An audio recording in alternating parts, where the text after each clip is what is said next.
Okay, we should be live now. Let's see. My audio should be coming through now.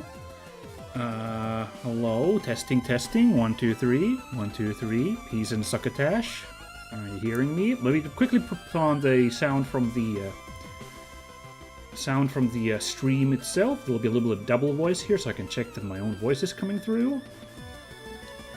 Sound from the stream.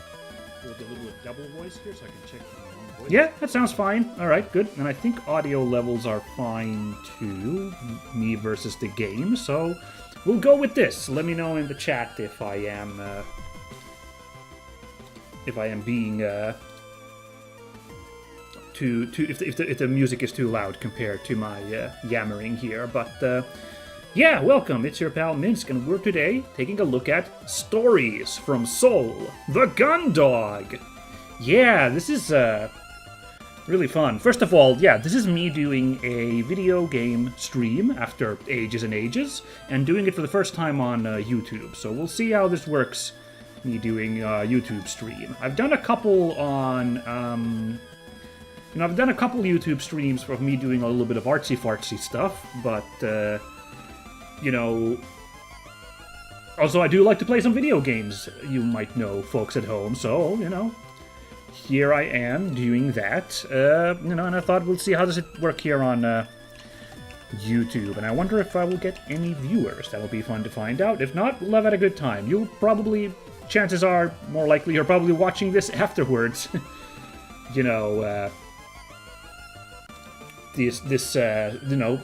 After the fact, this stream, which is fine too. If you're enjoying the VOD, that's great too. Thanks for popping in. But yeah, right now, as I'm talking, we're doing this live on YouTube, so that's fun. Yeah, Stories from Soul. I don't remember when I saw this game mentioned about it. When I saw it, like when I saw it come up somewhere, I was like, oh my god, this is like such a game in my wheelhouse. This is by Space Colony Studios. Let me really quickly look up some facts about Space Colony Studios. I believe it's quite an international effort. It's a small team of people. Yeah, the creative director and lead writer is from South Wales, so from Cardiff. So and apart from him, there are 3 other people listed on Space Colony Studios as part of the team. So there's folks from the UK and from the US, and yeah, like this game is a big old love letter to, oh gosh, where do we begin?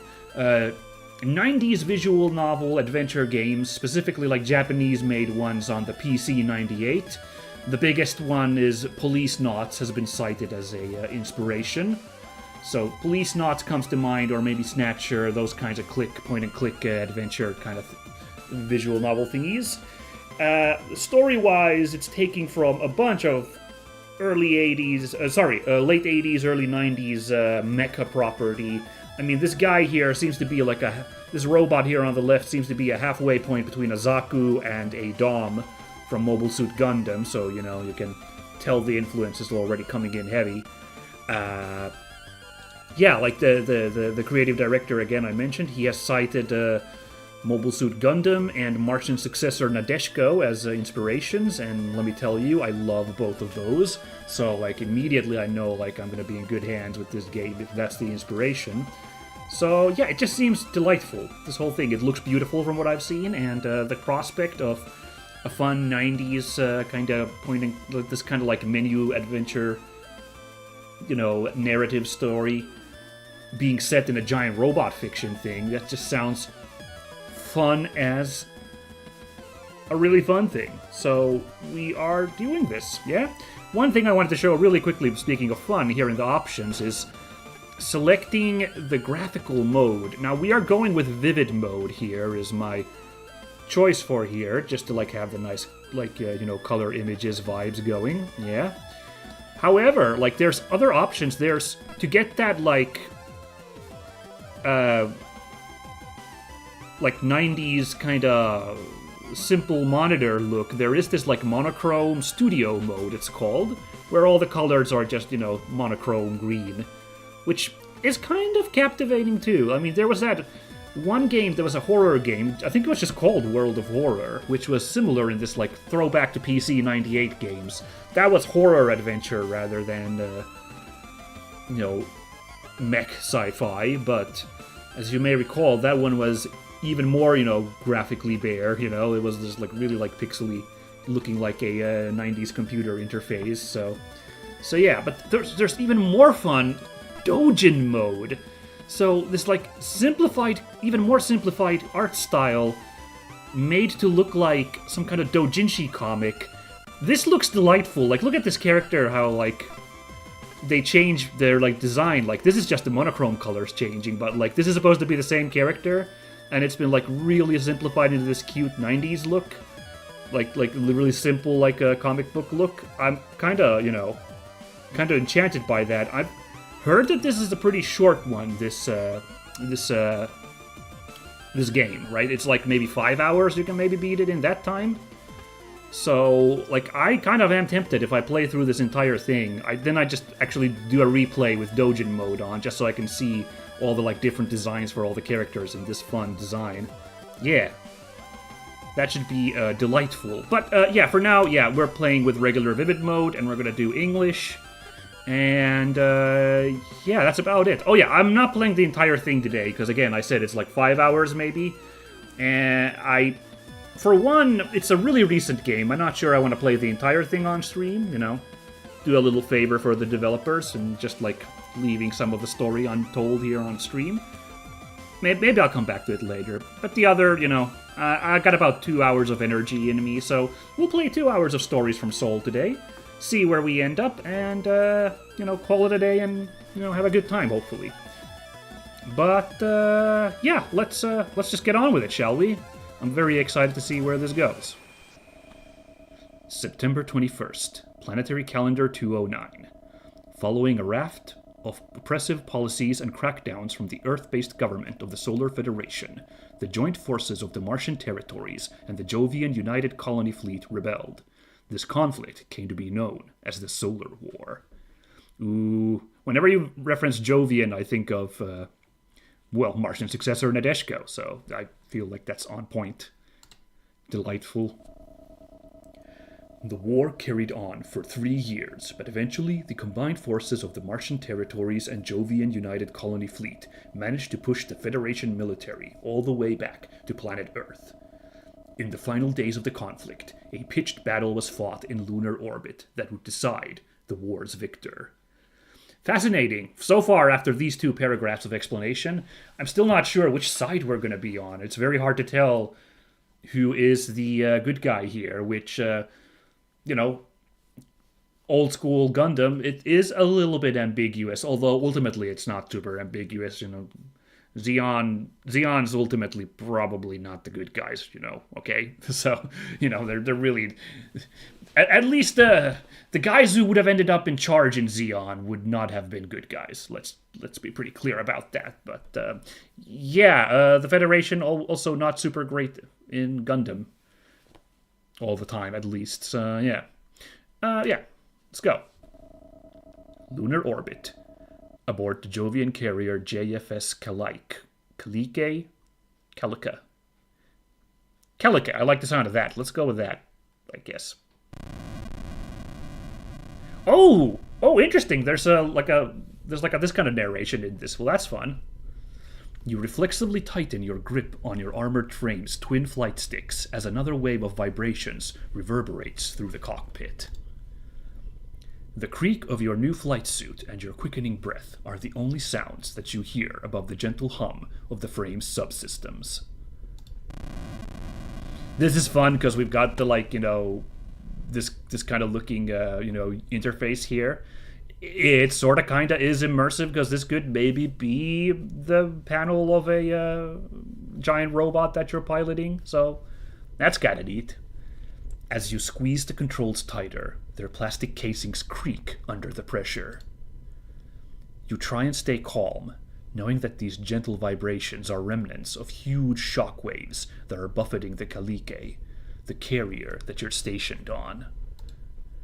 Each one is a near miss as an explosion tears through the space around the ship.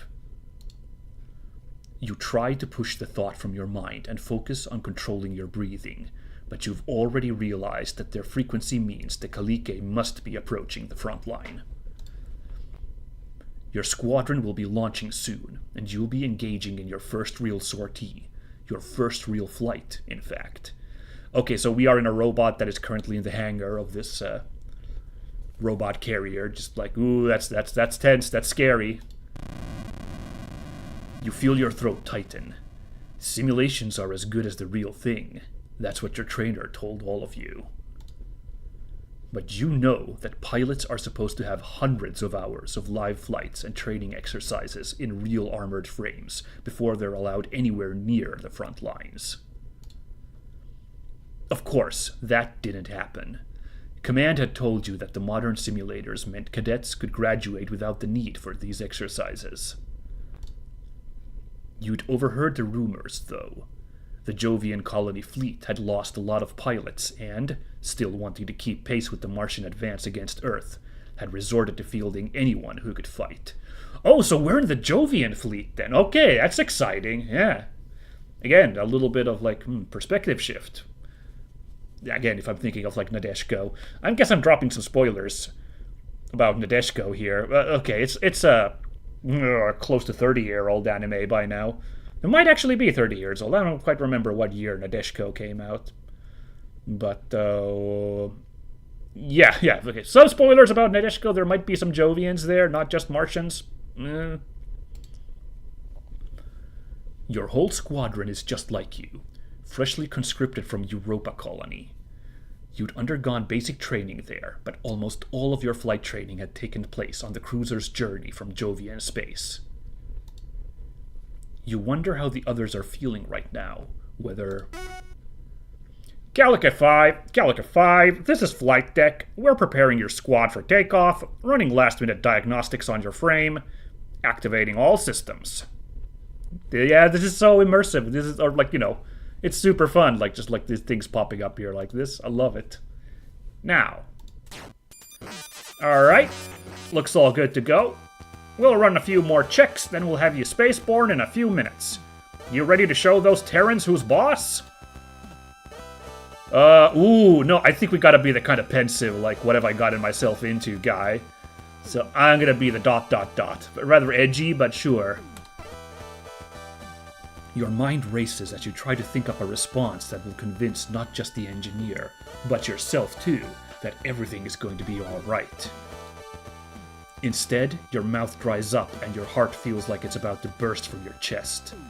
Ooh, is that a robot about to deploy right there? I think those look like legs. Yeah, there's an arm there. That's probably the backpack / fuel canister. So, yeah, it's being hoisted. Okay, so we're on probably a similar hoist right now, about to get chucked into the air. Looks like orbit above Earth, maybe? If that's Earth over there? No, it's the moon, right? Whatever. We'll find out in 5 minutes, or 5 seconds, likely. The flight sticks creak more loudly as you squeeze them tighter, as if any moment now you may snap them in half. Hey, pilot! Everything okay in there? Comms green? After taking a few deep breaths, it eventually feels like you have a modicum of control again. You release your grip on the flight sticks and lean back into your chair. This is Calica 5. Comms green. Just a bit. Well there, Calica 5. Nothing wrong with feeling the jitters. Tell you what. What's your name, pilot? Ooh. What's your first name, pilot? Oh, no, I didn't know we had to come up with a name. Oh, gosh. What should be the name of our pilot? Oh, dear. Is there anybody watching right now? Not, well, look like at the moment. That's too bad. I would have loved to field some ideas for a name for our hero here.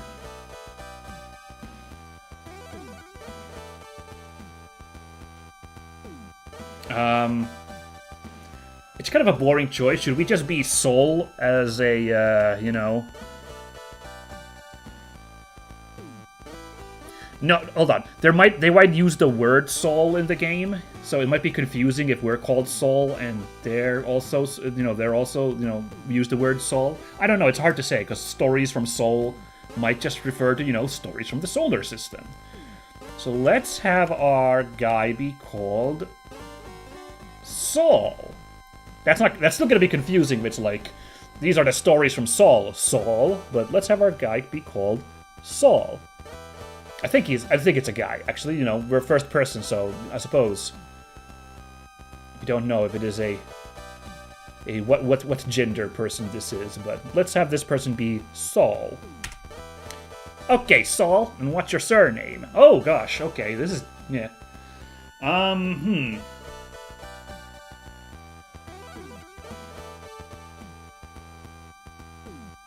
Oh gosh, something about Gundog would be fun. Oh gosh, oh dear, okay. Not just Saul Gundog, that sounds silly. Oh gosh,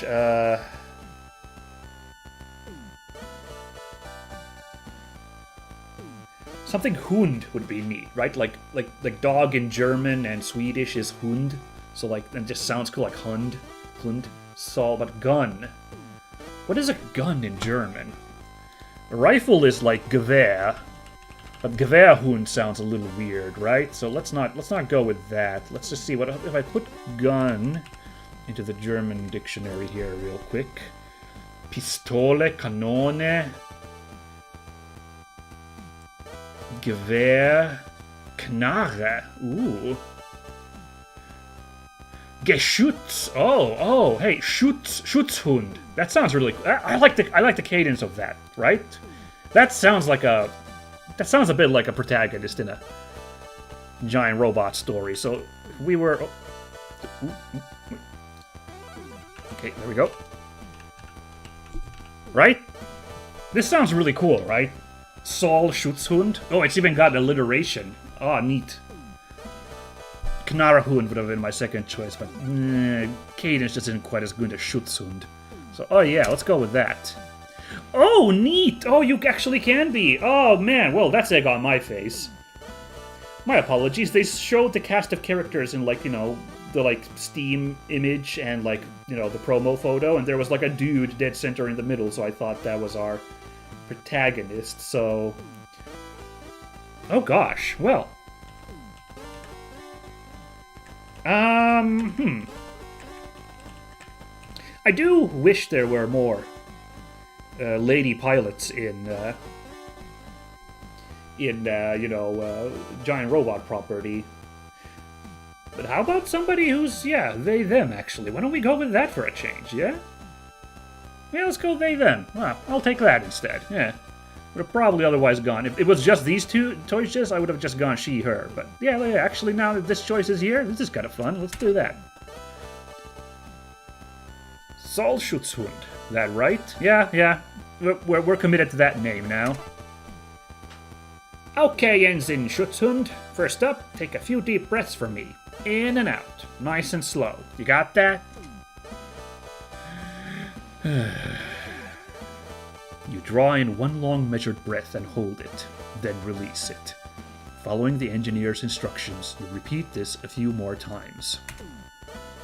After a while, you begin to feel your pulse slow and some of the tension in your body slip away. You still feel on edge, but feel slightly more in control. Alright, there we go. Now listen up, Ensign. You ain't got a thing to worry about out there. Way I've heard it is that all the Terrans' best pilots were taken care of between here and Mars. Heck, Martians are the ones who've been leading the charge today, so they're the ones taking all the flack. Propaganda machine selling this as our decisive strike against Earth's last line of defense. Ooh, that's interesting, admitting that you have a propaganda machine. Okay. But between you and me, it ain't nothing more than a mopping up situation. Buddy of mine in operation said as much in the canteen last night. Besides, you hear a dull ring over the comms and sit bolt upright in your seat, slouching back and exhaling as you realize it's nothing more than the engineer striking the cockpit armor on your frame. Oh, he's just outside our machine. Okay. I feel that. This beauty here's a work of art. Terran Frames ain't got nothing on her. She's all tuned up and ready to go. Probably spent more time with this one than I have with my own kid. Yeah, so don't you worry. Remember what they taught you in training and leave the rest up to her, and you'll come out of this just fine. Despite your startled reaction a moment ago, the engineer's confidence is infectious, and it's starting to rub off on you. You adjust your position in your seat so that you're sat up straight, and the soft hum of the frame's system now seems more comforting than ominous.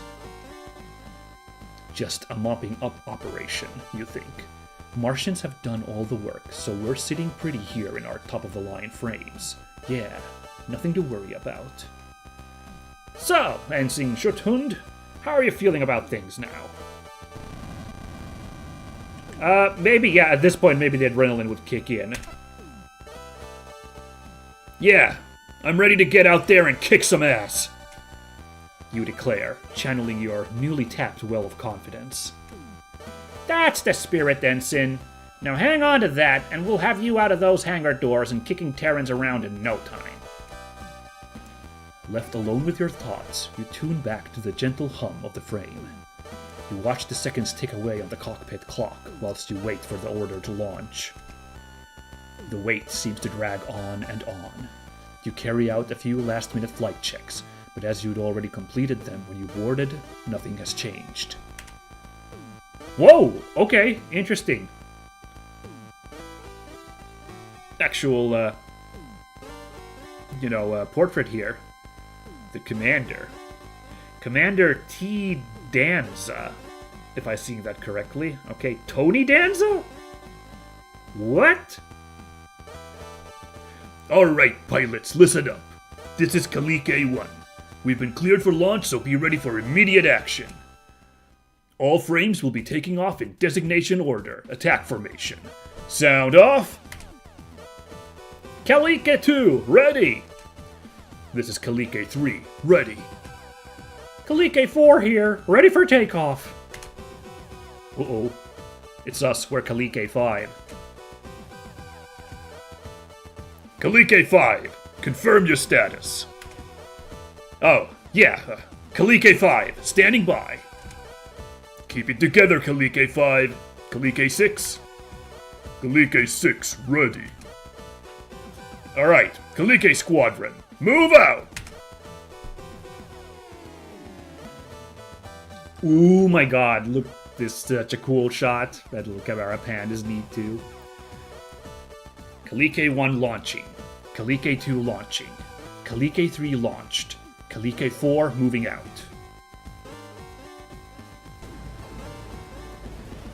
Oh, look at how fun these little animations are. And, color work is still great. The little glow of the jets there. Oh, that's Kalik A6 who's still dangling there next to us. Uh-oh. Explosions are going off. That's not good. Well, I mean, it was to be expected. The roll call of your squadron as they depart from the ship and accelerate rapidly towards the combat zone sounds almost like a countdown to you. Once Kalik A4 has declared their launch, you know your time has come. You disengage the restraints and prepare yourself. Kalik A5, launching! You shout as you slam the flight sticks forwards for maximum thrust. Okay, let's see what the animation's like here. Whoa, never mind, because something's gone bad. Kalik A5, abort launch! Cut thrusters! Kalik A5, abort launch! Cut thrusters! The engineer's instructions barely register in the confusion as you're jerked around the cockpit, your helmet slamming on the control panel as a brief moment of thrust throws you back into your seat before you're whipped forward again. That's not supposed to happen. Warnings flash all over your monitors, and sirens and alerts sound from all over the cockpit. Kalik A5! Abort launch! Abort launch and cut thrusters! It takes a few seconds for you to comprehend the engineer, but once you do, you quickly pull the flight sticks back to their neutral position. The roar of your frame's engines dies, and your cockpit regains its previous stillness. Okay, crisis averted, I guess. You wince as the metallic taste of blood fills your mouth. Alright, Kalike 5, hang tight for a moment. Your frame's restraints didn't accept the disengage command, so you're still attached to the Kalike. We're gonna need to run a diagnostic. Shouldn't take too long. This is bad, because Kalikes 1 through 4 are out there, and they're kinda, missing me and 6, right? In fact, this is kinda bad, because even 6 is waiting on us. Although I suppose in this kind of situation they could just let 6 go out of order, but eh. You slump in the cockpit's chair and exhale deeply, your heart still pounding 1,000,000 beats per minute and your lip stinging. You continue to slow your breathing as you listen to the still open communications channel from the maintenance crew as they work to get your frame released. Hey, yeah! Looks like the restraints disengage command didn't register. Yeah, Unit 5. Alright, yeah. Get Unit 6 out. No sense waiting for this one. Okay, start the diagnostic, then reboot if necessary. Kalike 6, launching! Ooh, sick. We get to see this. Nice.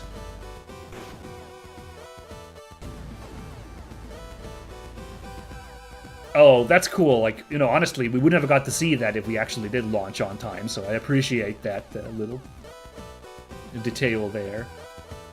What do you mean, hardware fault? We've checked this 10 times since Mars at least. Who was assigned Unit 5? Now, 4. Fine, right. Shut down systems and run the diagnostic again. I want this frame out there in the next 5 minutes. Calica 5, we're gonna shut down your frame systems for a moment so we can run diagnostics. Stay ready though, we'll have you launching soon. Kalike 5, understood. Ready and waiting. Oh, that's kind of fun. As your cockpit fades to darkness again, you release the flight sticks and suddenly realize just how long you've been clenching your fists around them. I'm gonna say that's fun a lot, by the way. I can't help it. These are just so neat. The design in this game is, we're like, what? How deep are we in? We're about 20 minutes in, and I'm just so delighted by the visuals of this game. So yeah. But right, yeah, let's carry on here. You flex your fingers and roll your shoulders, exhaling again as you begin to hear the muffled sounds of the engineers working on your frame's restraints. Staring at the dead monitor, you slowly begin to smile. This was what you wanted, wasn't it? It's kind of annoying that this doesn't disappear when you use the keyboard here, but whatever. You'd spent so long worrying about this mission that you'd thrown up twice in the past 24 hours. And now it looks like that was all for nothing. You'd got what you wanted, and you were safe. As safe as you can be, strapped to the outside of a military carrier, in an inactive armored frame, anyway. Yeah, I noticed now. They've been talking about frames. Here it says armored frame. They mentioned it here. I'm assuming that is the lingo for giant robots in this setting. It's getting tough, because every mech series has to come up with a new name. You always got to come up with your own, cool name for the suits, and it's getting tighter and tighter, choices. All the good choices have been taken. Mobile suit, armored frame, trying to think of any other name. I'm Silhouette engine? Something's called silhouette engines. Which series has silhouette engines in it? Oh, Nightmare frame. That's an awesome one from Code Geass. Yeah. Now, well. Your smile widens inadvertently at that thought. Getting shot down in an inactive frame, still in its restraints. You'd become a cautionary tale for engineers and pilots throughout the entire Jovian colony fleet. Your mind turns quickly to the rest of your squadron. When they returned, you'd be the laughingstock of the entire Kalike. Well, that's almost guaranteeing that they're not returning. Oh no, that's the kind of line you say in a story like this to telegraph everybody dying but you. Oh boy. The pilot who'd spent their entire first mission stuck in a dark cockpit. You dodged a bullet, but you'd never... This is Kalike 6! They've cut off the flight path! There's more! There's a whole squadron of carriers coming in from E-Field! Kalike 1! They're gonna cut you off from the fleet!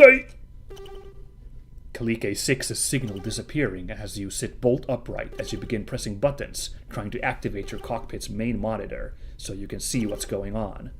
Oh, but diagnostics is in progress. Oh, this is bad. However, with your frame system shut down remotely by the maintenance crew, you can do nothing but sit in the dark stillness and listen to events unfold. That is sadistic, though, that you can listen to the, comms lines still, though, you know? Oh boy, I guess it's good. So we at least have some idea of what we're getting into once the system comes back online, but eh. Kalike 6, respond! Kalike 6, what's going on? How many carriers are coming in from E-Field? Ma'am, Kalike 6's signal has been lost. It's not responding. Ma'am, he's... Hold it together, Kalike 4. All units, form up. Defensive formation on me. I said all units, Kalike 2. Don't break formation. Ma'am, they're firing on us. There's so many of them. Oh, God! Ma'am, help! In an instant, your communications channel is flooded with cries of terror and panic. You hear your squad mates, your fellow pilots, exclamations of fear as this unexpected enemy force bears down on them. Screams and yelps, wails and howls fill your head as you sit powerless in the dark confines of your cockpit. Hey! Hey! Who's out there? Engineering! Hey! Get me ready! I can help! Get me ready to launch! Engineering! They're getting killed out there! I need to go! Now! You shout demands to get your frame ready for launch over the channel, but are met with no response. In the dark of the cockpit, with your controls unresponsive, you can't be sure whether the channel is closed or if no one's listening, with all attention turned to the receiving the battle-damaged units from your squad. Listen to me! Anyone! Anyone! Get me out there! You desperately begin attempting a manual override of your systems, but find that nothing responds to you. The only spark of life that you can glean from your frame is the small diagnostics progress bar, which has been going slow, by the way. It's been stuck on one blip. It's probably like a Windows loader where it just sits on 4% and just suddenly just jumps to near complete, so, eh. I need to be out there! Anyone, hey! In one last desperate attempt, you begin hammering on your cockpit walls, hoping to get the attention of the engineers you could hear outside earlier. The entire time, the chaos of the combat out in space is narrated to you in broken fragments of radio chatter. Oh, I should do like a... this kind of... There's 3! 4! On me! I've lost my shield! I can't shake them! They're everywhere! The line of retreat's totally cut off! We can't get back to the ship! Ma'am, what do we do? What do we do? Stop panicking and form up! 3 and 4, on me! We're gonna punch a hole through the formation and... Oh. Ma'am! Ma'am! Come in! Ma'am! Oh no! Oh God! Oh. One by one, your squad signals disappear, and the cacophony of panic disappears, replaced by the gentle hiss of static. That is, they even add the static now in the game. That is uncomfortable. You stop hammering on the side of your cockpit as the last voice is cut off. You're drenched in a cold sweat now, and your empty stomach feels like a rock has sunk to the bottom of it. You lean back and stare blankly ahead. This is Kalike 5.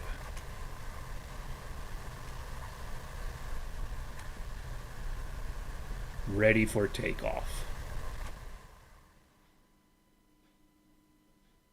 September 21st, Planetary Calendar 209.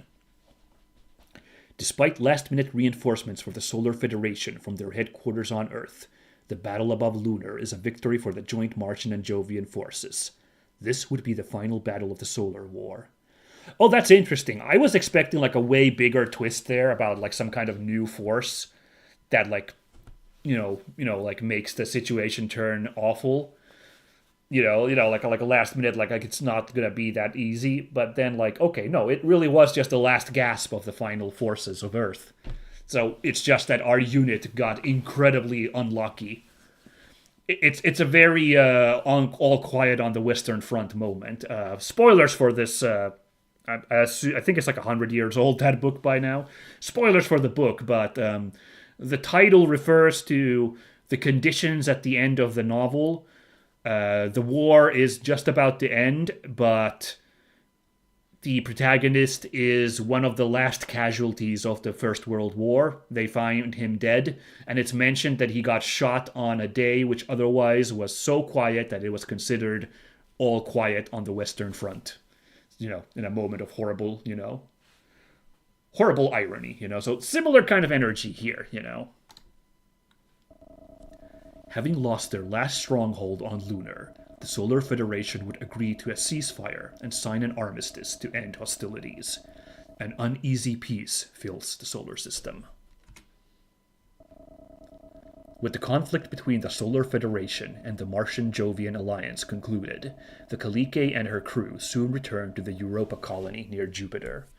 Okay, not that I'm super surprised. Us being the sole survivor would have been the classic like setup for a story like this. But yeah, okay, so the only reason we survived that battle is because engine malfunction left us stuck. That's a classic story point. Wow. The like whole like having to live with the fact that dumb fate is what saw us survive a horrible situation. It's like, ooh, creepy. So yeah, okay, 214. That's 5 years later, April 19th, planetary calendar 214. The reduced need for pilots away from the delicate space between Earth and Mars saw Ensign Schutzhund reassigned to security detail aboard various Jovian ships. They are eventually promoted to lieutenant. 4 years have passed since the battle above Lunar. Oh, I thought it was 9. Okay, maybe it's like early 2014 and it was late 2009, so early 214, excuse me. And it was like late 2009, so it's like, around 4. The Jovian colony fleet, fearing fresh aggression from Earth, has increased patrols near its colonies after picking up unusual signals coming from further out in the solar system. Oh. The patrol ship JFS Gundog is dispatched to support the JFS O'Brien in its investigation of these signals. JFS Gundog? Hey, that's the name of this game! Jovian space. Aboard the Jovian patrol ship JFS Gundog. Alright, well, that was a really tight opening, I have to say. Oh, cool, I got an Achievo for that. Setting sail. Board the Gundog. It was... It felt standard fare for a giant robot story in some sense. Like I said, like the whole, like, going for a routine mission, but then, like, something goes horribly wrong and you're the sole survivor. It's a tried and true story to add a lot of, like, little angst and drama for the main character. But I thought that was really effective. The narration and everything and being in the cockpit and stuff. I really enjoyed that, so I thought it worked fine. As the rumble of the Gundog's engines roaring to life reverberates through the ship, you clench your fists. It's been 4 years, and, to this day, the sensation of tremors, whether they're ship engines, docking clamps, or weapon drills, still ties your stomach into knots. A bad trait for a ship security officer.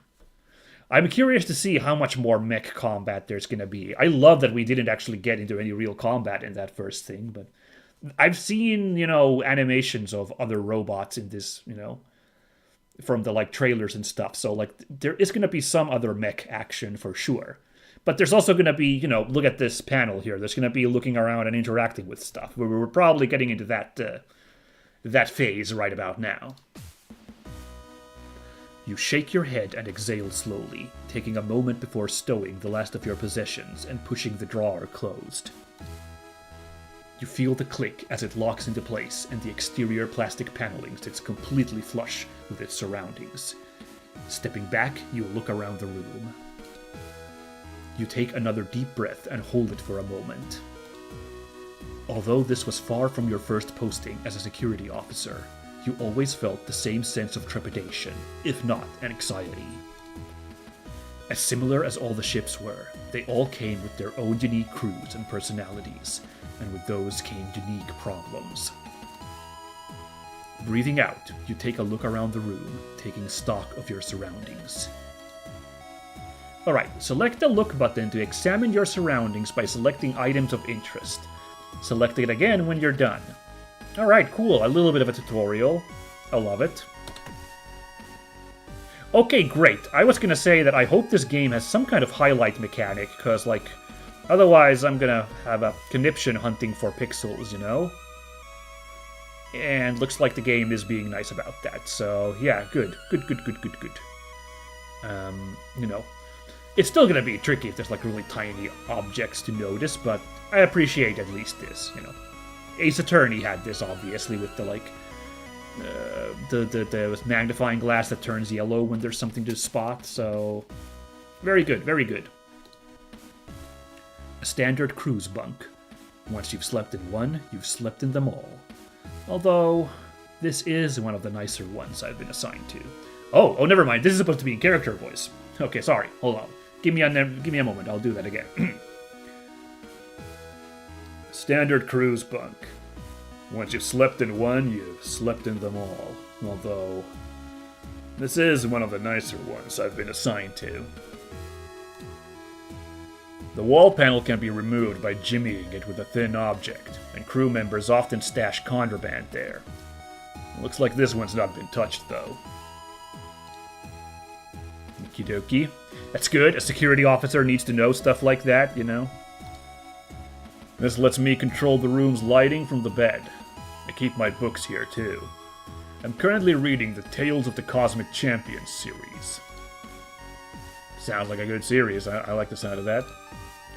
A standard door with an electronic lock and magnetic bolting system. The only way in or out, unless you plan on getting creative with maintenance tunnels. I'd hate if that happened to us, right? Yeah. This terminal lets me access the ship's computer. It's got a clock, a word processor, and even a calendar. Also, it's very 90s to go with the theme. I appreciate this giant chunky computer. I'd kill for one of these, honestly. I can also access records. I can also access records and my orders from here. But for anything else, I'd need to access the core, which is limited to those in operations or command. And finally, there's these panels. It's just a normal storage unit. I travel light, so mine only has clothes in it. Okay, I think I got everything in our room. Very good. Select the Use button to interact with your surroundings by selecting specific objects to use them. Select the button again when you're done. Alright, let's use it. I'm only just bored and it's still the middle of the day, based on Jovian Standard Time. That's JST, baby. Yep, no resting yet. The light switch for the rest of the room is here. Should I use it? Oh, it's so dark. I can't see anything. Ooh, I like that the, like, hotspot thing changed, you know? Let's put the lights on while we're still in here, you know? Once we're leaving, I'll turn the lights off, so, yeah. There's nothing in here right now that I need. Just my uniforms and some toiletries. This way to my next assignment. I should get moving soon. Oh, it looks like I've been instructed to report to the bridge to meet the captain. I haven't met anyone yet since my transport to the spaceport ran late, and I just about made it on board before launch. Select the Move button to move to a different location from a list of options. If you change your mind, select the button again. First, I'm going to turn those lights off. It's the only proper thing to do to save power, you know? Crew Quarters Corridor 1. Let's go. Click it again to go back on that. How do I get to, like, a... There we go. There's a menu there. Very good. Just wanted to find that there, you know? Alright, let's go into Crew Quarters Corridor. What are these names? Cruis? Rumney? Graham? Is this Welsh? I don't know how else that name would otherwise work, unless that was Welsh. You step out into an empty corridor, and the door to your quarters gently hisses shut behind you. Its keypad gives a short series of beeps, and you hear the lock engage. The dull thrum of the ship's systems is barely audible, but otherwise you are stood in total silence. The air is cooler outside of your quarters, and the corridor has a sterile lack of aroma. This has been the same on every ship you've been stationed on, and at this point it doesn't surprise you. Okay, so this is a Swift-class patrol vessel, which means if I leave this quarters block, I'll be in the Foreside Thoroughfare. If I go right towards the aft, I'll arrive in the central hub, and then I can head to the bridge. Alright, no, let's not use it. Let's look first. Just a quick look-see about stuff. Dylan D's. Can't say I've run into them on any other ship. Dylan D's? I don't want to say it. Seems like a setup for a rude joke. Dalton Grange. Not someone I've met before. Haru Rumney. Doesn't sound familiar.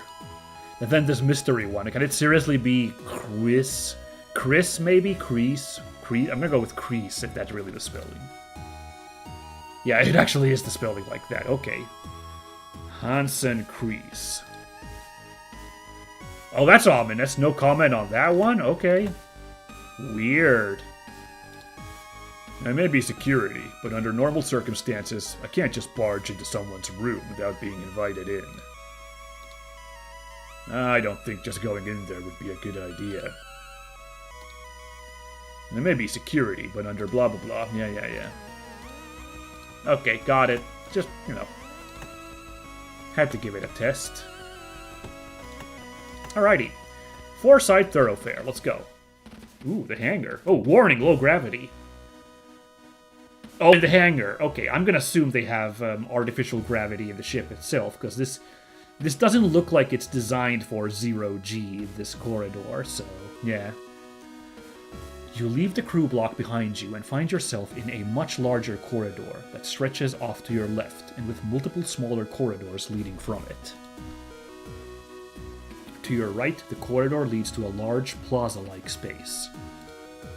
A very faint breeze coming from your left ruffles your hair and chills you slightly, and you hear the sounds of human activity.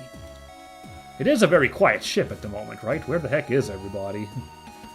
From the right, you can hear the hum of the ship's engines more clearly now, as well as the occasional, low, quiet whirring sound.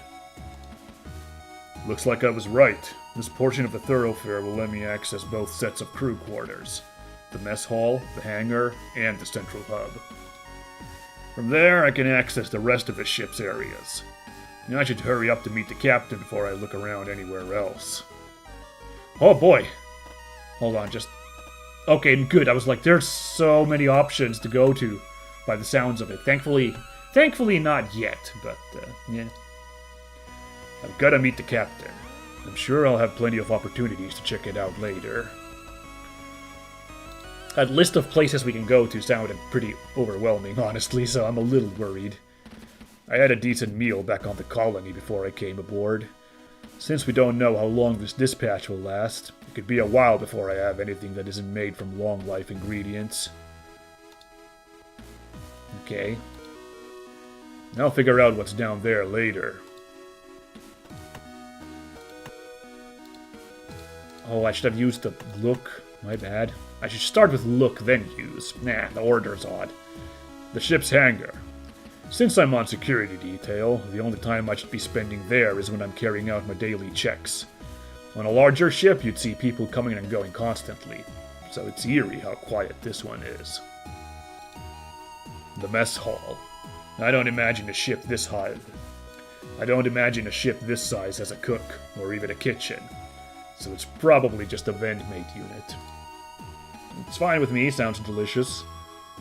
I wonder what could be down that way. Fire control, maybe? Alright, all good. Let's go on to Central Hub. S-Bay and Brudga. As you enter the Central Hub, you hear a low whirring noise and the engines grow louder. You can see the readouts above one of the elevators change, letting you know someone is using it to travel to another part of the ship. Uh-oh, our first human encounter? Maybe? Looking around, you see the entrances to both the fore and aft side thoroughfares, as well as the corridor to the airlocks. These elevators will take me to the bridge, where the captain will be. I shouldn't waste any more time. That way leads to the aft of the ship. I'm not totally familiar with Swift-class ships, but at least I know that the engine room is that way. Most of the ship can be accessed from the two thoroughfares, but some areas like the bridge are situated on different levels, so need to be accessed by elevator. There should be access for maintenance crawlways around here somewhere, but those are usually only for emergencies. Like this hatch here, that looks like an emergency crawlway, that seems pretty obvious. Same text? Yeah. That's the foreside thoroughfare, where I've just come from. The crew's quarters, hangar, and mess hall are all down that way. Probably. That's kind of funny, that not sureness. This is good, you gotta use look to remind yourself what is down all these paths, yeah? It's gonna get tricky eventually. I should report to the captain before I go anywhere else. I'll have plenty of time to get acquainted with the ship before my first duty anyway. Move to the foreside thoroughfare? No. Knowing that you need to report to the captain, who, at this point of the ship's journey, should be stationed on the bridge, you make your way towards the elevators and press the call button. You step back and watch the indicators above each elevator, waiting for one to arrive. As you wait, your mind begins to wander, and you're caught unaware as you feel something suddenly jab into your back, and a voice from behind you declares. Oh, I don't know the voice for this person should be. I'll do a weird muffled voice. Hands in the air! Identify yourself! Your posture stiffens as you snap back to reality. Oh, there goes gravity. Caught completely off guard by the voice behind you. Is it Hansen Kreese? Let's find out. Thoughts race through your mind as you try to figure out what's going on. Could there already be another security detail on board? Oh, by the way, I just now realized, right, I mentioned that one of the lead head designer is Welsh, so of course there's going to be a Welsh name for some character in this game. Oh yeah, that checks out. Okay, Welsh viewers, please tell me how CRWYS is pronounced. I'm going to guess it's Kreese, but, or maybe it's just Chris. But I'm going with Kreese now for that. If it's wrong, it's because this is Space Kreese. So, yeah. But let me know how it's actually pronounced in comments, please. That shouldn't be possible. As far as you know, you were the only one, unless... I said hands in the air, Tonk! You tentatively raise your hands, palms flat and facing forwards, as whatever has been thrust into the small of your back is removed slowly, and you hear the person behind you take a step backwards. You exhale and begin to turn around. Lieutenant Schutzhund, security detail, ID SO254JFSJ. I'm on my way to meet the captain, too. You could have almost guessed it'd be somebody punking us. There we go. Where you'd been expecting a gruff crew member, instead you're met with a bright and cheery officer waving a pen around with a large smile on her face. It's fun. You're taken aback for a moment, as this isn't just any officer, this is... By the way, hold on really quickly, I just want to check this out. You can switch in the middle. Hey, look how fun that looks. But we're playing with this mode, yeah? But, like, come on, that's so cute that you can do that mid-game. And it looks really fun, so, yeah. Cassie? What are you? Oh, cool, there's the design. Oh! I wonder if the character design changes depending on the pronouns you took, you know? Or maybe like you have like a really androgynous character no matter what. Also, look at this 90s pompadour. Are we a bit of a delinquent? That's hilarious that haircut there. Okay, I'm not going to be doing this all the time, but I gotta know what this looks like in Dojin mode. Oh, that actually looks very similar. Hold on. Yeah, they didn't actually switch that up by the looksies of it. That's a bit of a shame. So it's not for every, huh? Okay. Whatever. I can live with it. Saul, I've missed you so much! You big doofus. You should have seen your face when you turned around. You were all... And we went through all the fun animations there. That's fun. I love that face you make when you think you're in trouble. It's like you think playing the big soldier will get you out of trouble. It's so cute. Lieutenant Commander Cassandra Quinn. You should have known, really. She's always been one for bad jokes and stupid pranks as long as you've known her. Her less-than-professional attitude and penchant for irresponsibility is the reason why, despite her talents, she's not commanding a ship of her own. So, on a scale of 1 to 10, how good did I get you? You totally thought you were being busted, right?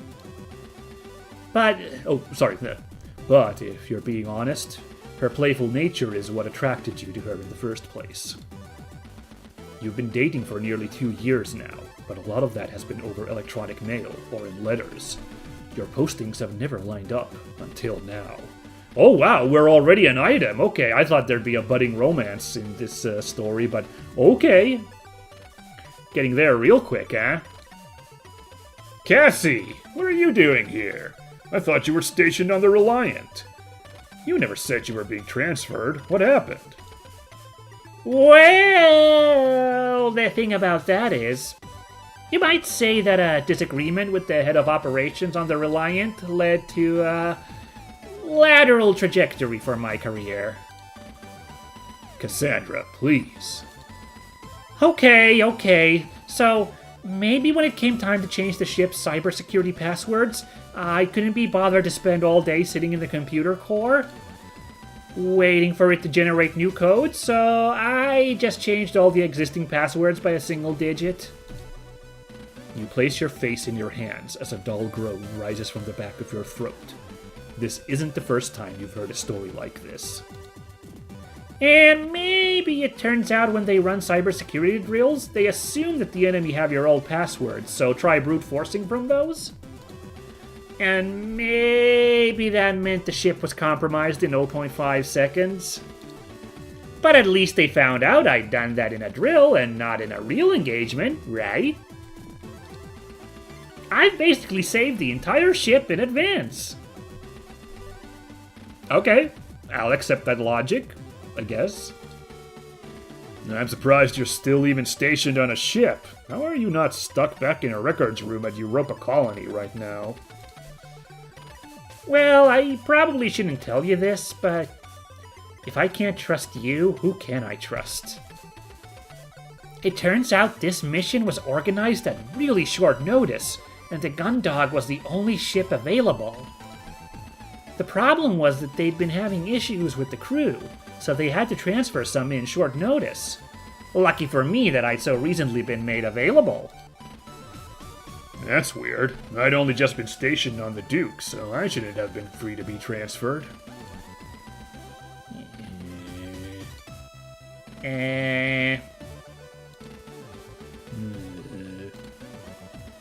Okay, you figured it out. I may have used one of my contacts from the Academy who works in Resource to transfer you over here. I'm pretty sure you know every regulation you broke by doing that. Oh, what was I supposed to do? Get stationed to some tiny ship heading out to the middle of nowhere with no one I know on the crew? We haven't seen each other in months. Aren't you glad to see me? Of course I'm glad to see you. I'd missed you too, you know. It's been a long time. You don't become part of the Reliance Operations Department without some serious talent. I'm not going anywhere. Oh, you said you were on the way to see the captain, right? Have you had a chance to take a look around the ship yet? No, not yet. I was going to. Great! I'll show you around. I've been here a few days, so I basically know this ship like the back of my hand. Where do you want to go first? I was on my way to see the captain. I felt the engine start up, so I know we're launching soon, and I thought that I should probably report in as soon as possible. Oh, don't worry about that. I've already logged you on board, so it's just a formality now. Besides, Captain Bartermuse isn't exactly a stickler for procedure, so we can check out anywhere you want before we head up there. Well, alright, in that case. Great! This is going to be the best tour you've ever been on. By the time it's over, you'll have seen every inch of this ship and met everyone on board. Oh wow, okay, we're really getting like a character introduction then, huh? It's been so long since we last saw each other too. We definitely need to take time to stop by my quarters and get reacquainted. You can now access every area of the Gundog. Oh wow. Select the talk button to view a list of who is available to talk to. If you change your mind, select the talk button again. You look around the central hub as Cassandra already begins to make her way to your first destination, waving at you to follow. It might be a small ship, you think, but now would be the perfect opportunity to learn its layout and familiarize yourself with where you'll be spending your current duty. Plus, you admit, it wouldn't hurt to meet all the crew. Better to get to know them sooner rather than later. Well, golly. Can we talk to Cassandra real quick? You know, it's kind of funny now that I think about it. What is? This area is called the Central Hub, but to be honest, the only places you can get to straight away from here are the airlock, sickbay, or the bridge. Well, it's right in the middle of the ship, so it connects everything together via the two thoroughfares, right? Kind of, but if you want to get to engineering to do some mechanical work, you've got a long way to go that way. Then, if you want to do pretty much anything else, you've got to go to the other way. The Foresight Thoroughfare is way more of a hub since you can get to all sorts of places really quickly. Get some snacks from the mess hall to take back to your quarters. Easy. If you want a quick soda whilst taking audit in the hangar, you're there and back in no time. They should move the bridge to the front of the ship. It sounds to me like you just want a vending machine on the bridge. Hey, that's not a bad idea. But still, it's a long way to get to the other end of the ship, no matter where you're going from. How would you solve that problem? Maybe change the Maybe change the shape of the ship so the center's really the center?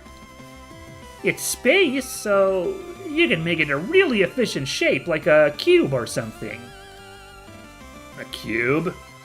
I guess it could be efficient, but I don't think anyone would take a cube-shaped ship seriously. It was a fun talk. Okay, everybody, I have been doing an hour now, so put a save right there. I think... Let's see. You could go to so many places, so... I have to think about it.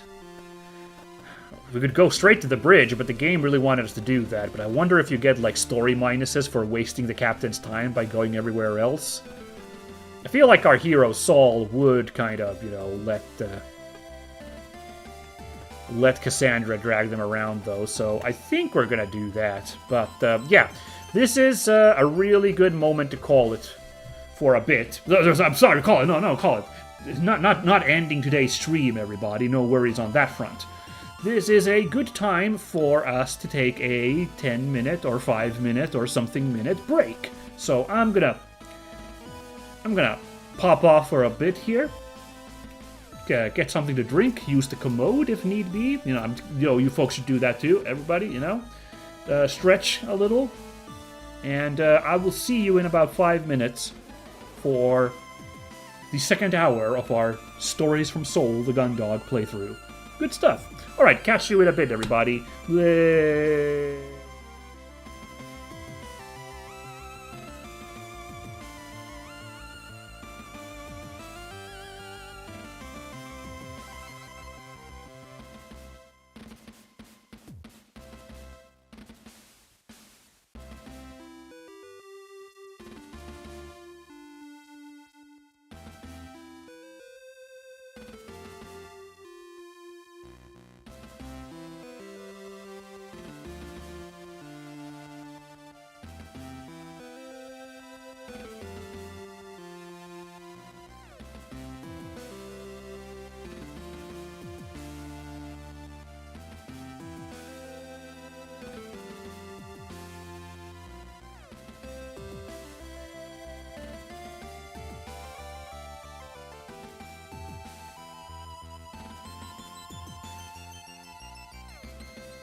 And we're back. Hope you all have managed to get a good stretch, good break there, but now it's back in action, everybody. So, yeah, if you're popping in midstream here, welcome. This is Stories from Sol, the Gun Dog. We are Security Officer Sol Schutzhund, who is here getting their bearings straight here on the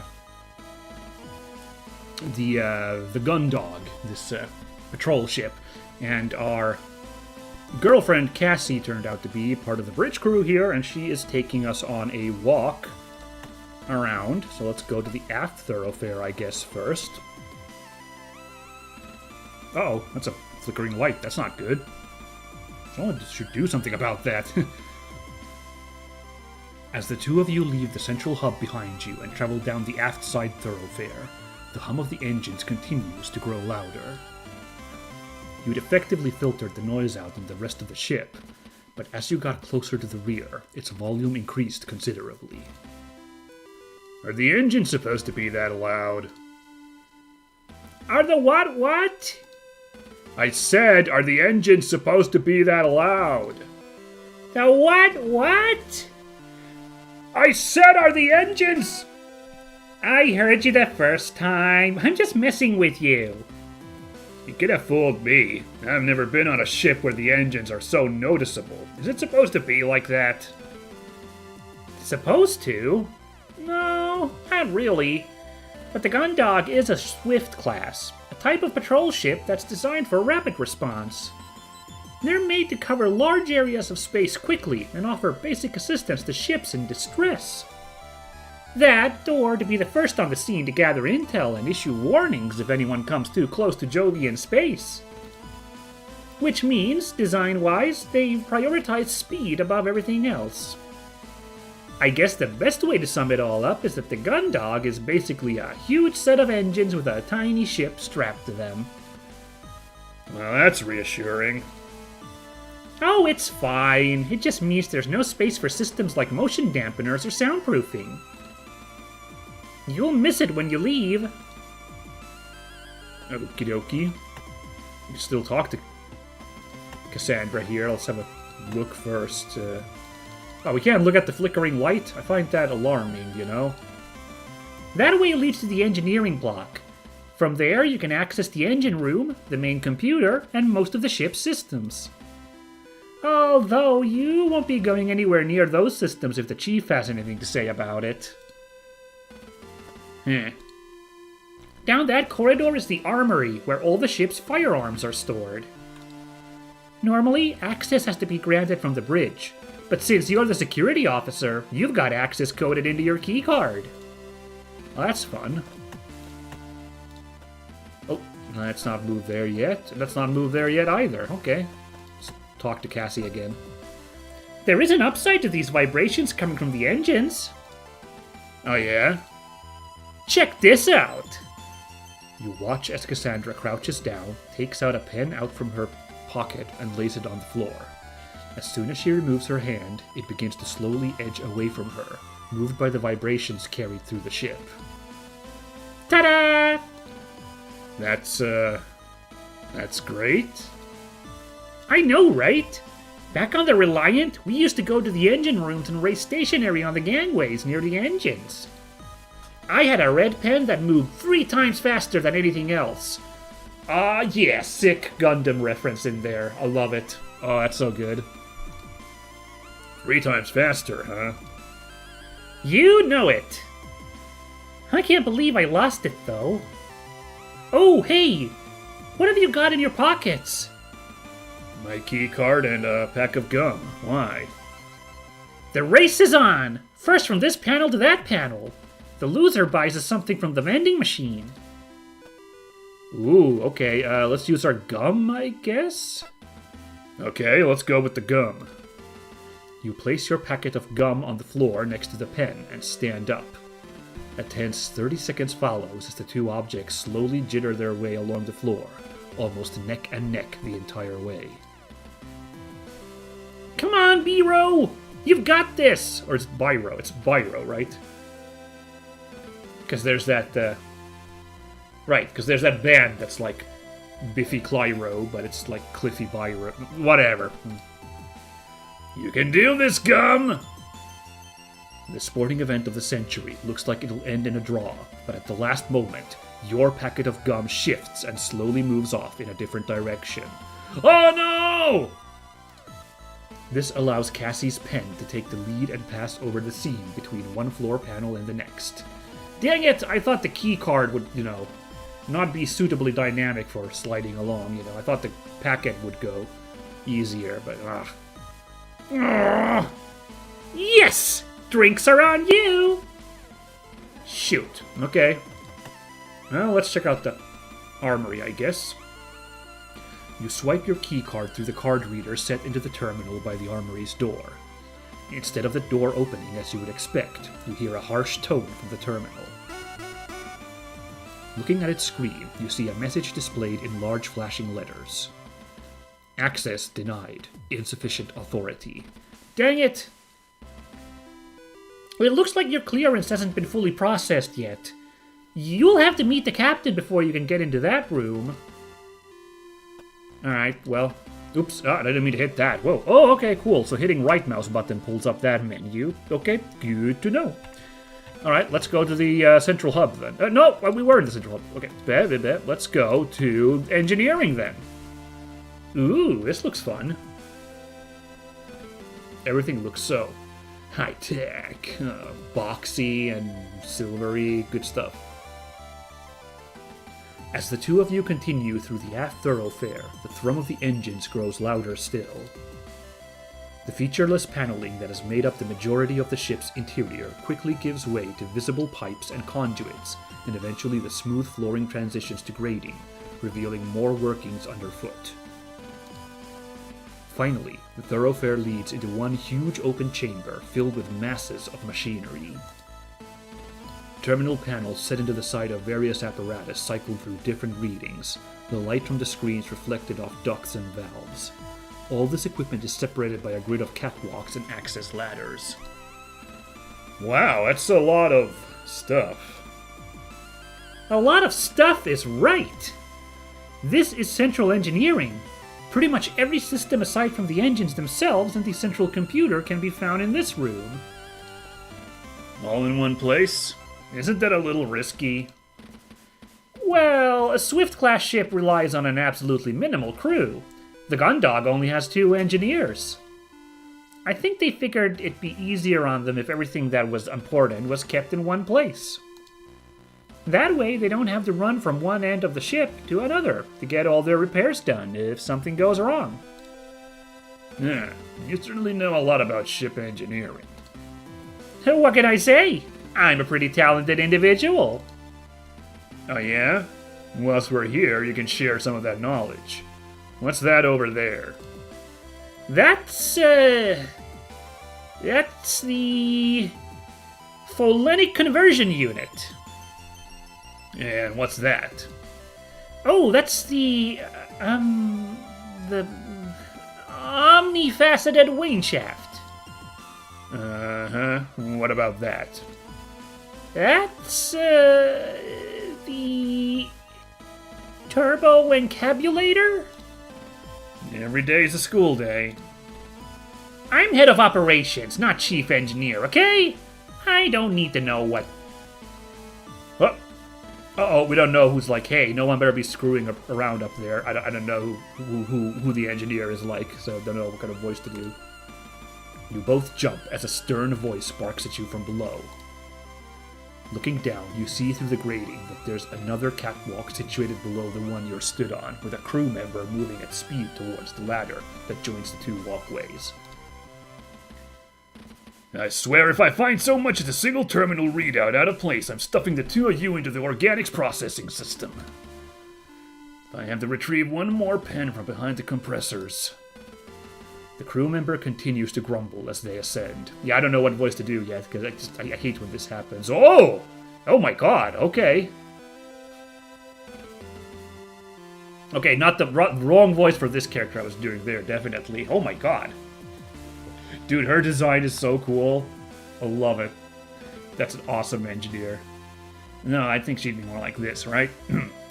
Quinn, you better not be here to tell me that your favorite pen has somehow fallen into the system block again. No, Chief. Got it right here. Damn straight you do. Now make sure you hang on to that one, or you're gonna need someone to pull you out of the system block instead. And who's this? Our wayward security officer? You got a name there? You quickly throw a sharp salute at the woman in front of you, without even checking her rank first. Not only does she loom over you physically, but you quickly pick up on a force of personality that feels like it adds an extra 6 inches to her considerable stature. Lieutenant Schutzhund, security officer for the JFS Gundog, ma'am. Less of that ma'am business, Schutzhund. Name's Mackenzie Cathy. Chief engineer, but that's Chief to you. Yes, ma'am. Chief. Damn straight. Now what are the two of you doing in engineering? I was just giving Lieutenant Schutzhund a tour of the ship, Chief. That's so. You never been on a ship before, Lieutenant? First assignment? Ooh, that's rough, because, we had the opening thing. He definitely has a history with ships, you know? Ooh. Never in a Swift class, Chief. I've only served on strike or supply classes to date. That's so. Which strike vessels? The JFS Victory and the JFS Thunderbolt, Chief. Victory and Thunderbolt, huh? Don't think either of those two are less than 3 years old, so probably wouldn't have seen what the new streamlined distribution systems. I wonder if you would have seen the power coils, though. I think the Victory was part of that production. You and Cassandra exchange a quick nervous glance as the Chief, who had previously seemed like she was about to physically throw both of you out of engineering, suddenly begins a conversation with herself. You continue to stand to a nervous attention as she ruminates about ship components. Chief, is there anything I can help you with about those ships? Oh, Lieutenants! Didn't realize you were still there. No, you're off the hook, Schutzhund. Not unless you could tell me whether the Victory was outfitted with third-generation B-Pack upgrades, anyway. Sorry, Chief. Don't think I could. Wonder if that's because the retrofitting takes into account space availability in the ship's interior for minimal traversal impact. Although maybe it could be that it takes... I think now would be a good time for us to move on. Good idea. Well, that's all, Chief. We'll just be...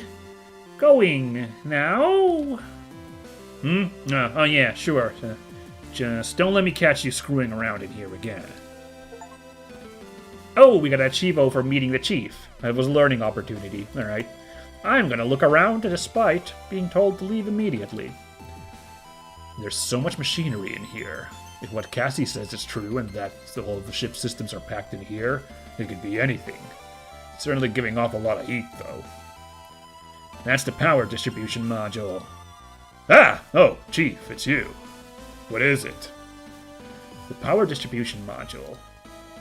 We're situated above the Gundog's main reactor, and this is the system which distributes the power to all the ship's various systems.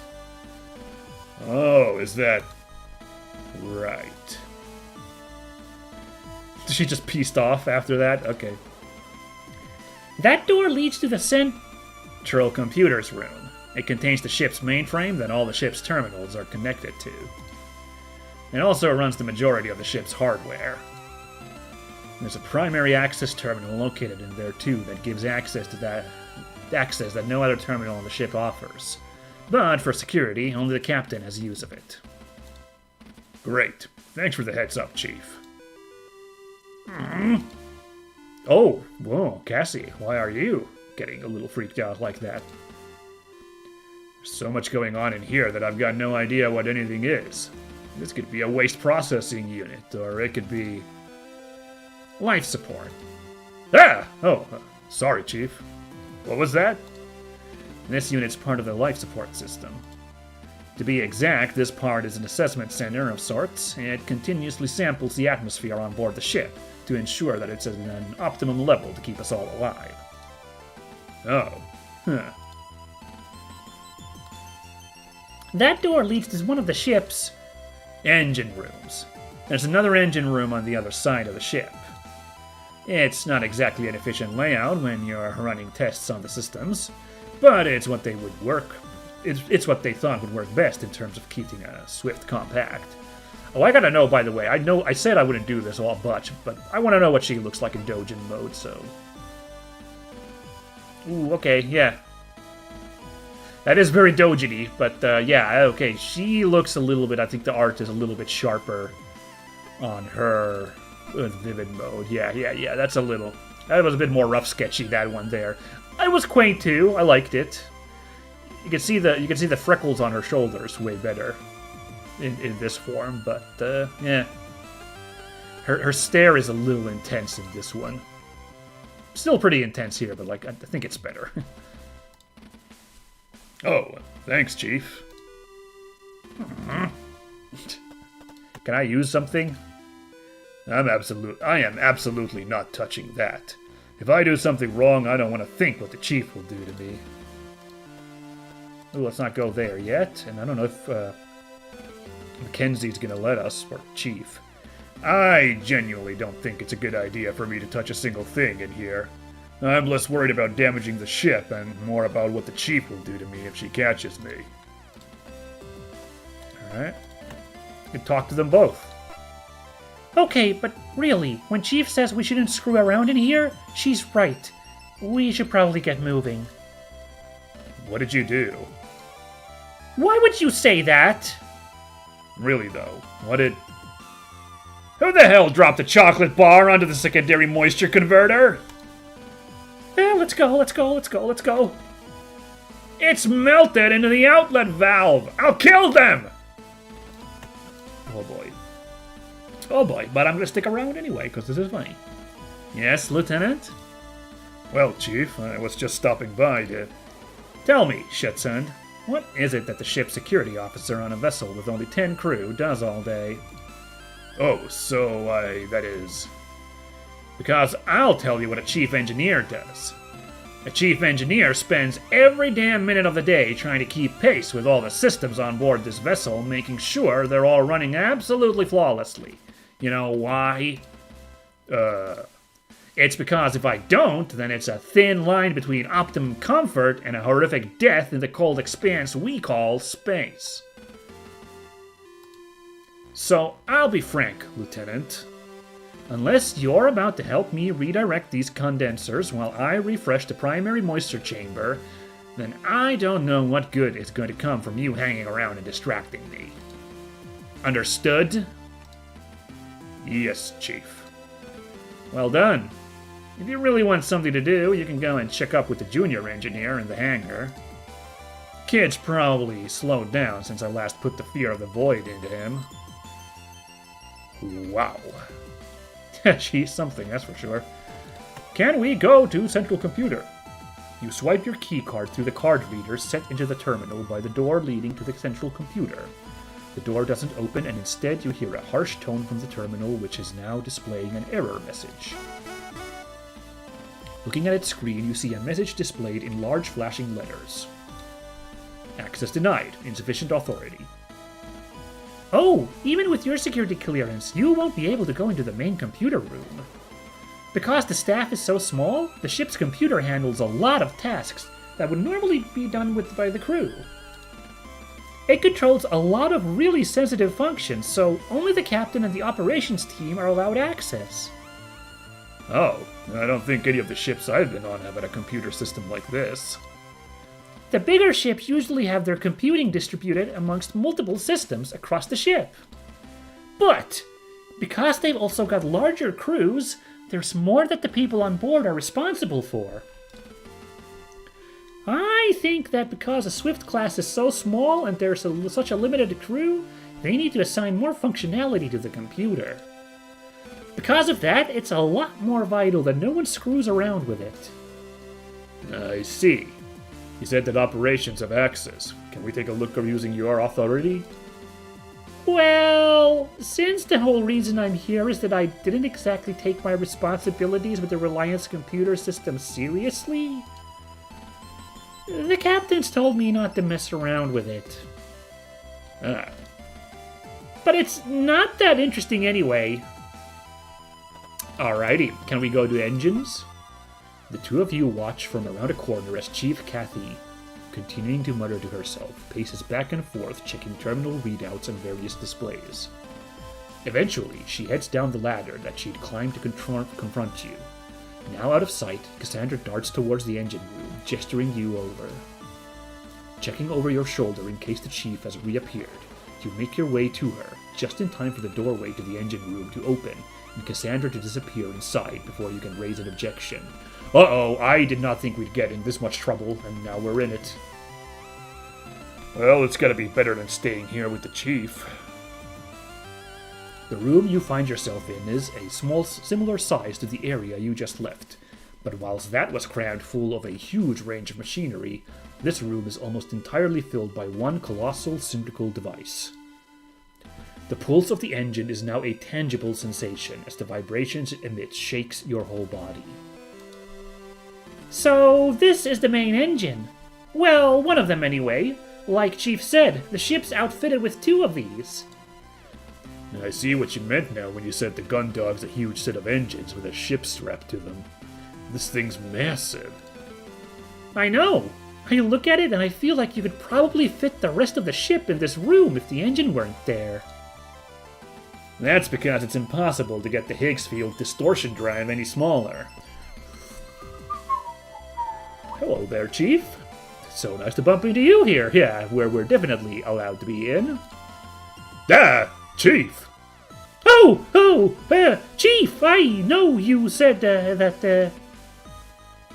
So these engines are actually combination nuclear pulse engines built around a Higgs field distortion drive.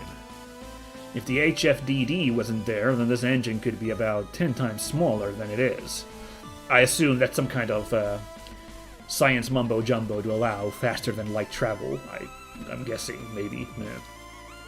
Although I hear they've managed to improve the efficiency of newer NPEs, so it's possible that the space saving could be more like 11 times smaller. Can either of you two tell me how a HFDD works? HFDD? Higgs Field Distortion Drive. What are they teaching you at the Academy? It's the drive that allows ships to move far beyond speeds allowed by conventional engines. Although it's nowhere near faster than light. Oh, okay, well that's that answered then. Good to know. It's not FTL travel at least. Come on now, that'd be just silly. It's what lets us get around the solar system without needing to worry whether we'll live long enough to see the end of the journey. Anyway, everyone knows about the existence of the Higgs field. It's what allows interactions with the Higgs boson that gives particles their mass. Yeah, I knew it'd be the Higgs boson being brought up. The God particle. No, it's not. No, it's not that fancy, you guys. Oh, right. So, what the drive does is warp the field relative to the ship and those on board. By doing this, it displaces the mass to a different area of space, but within the same relative.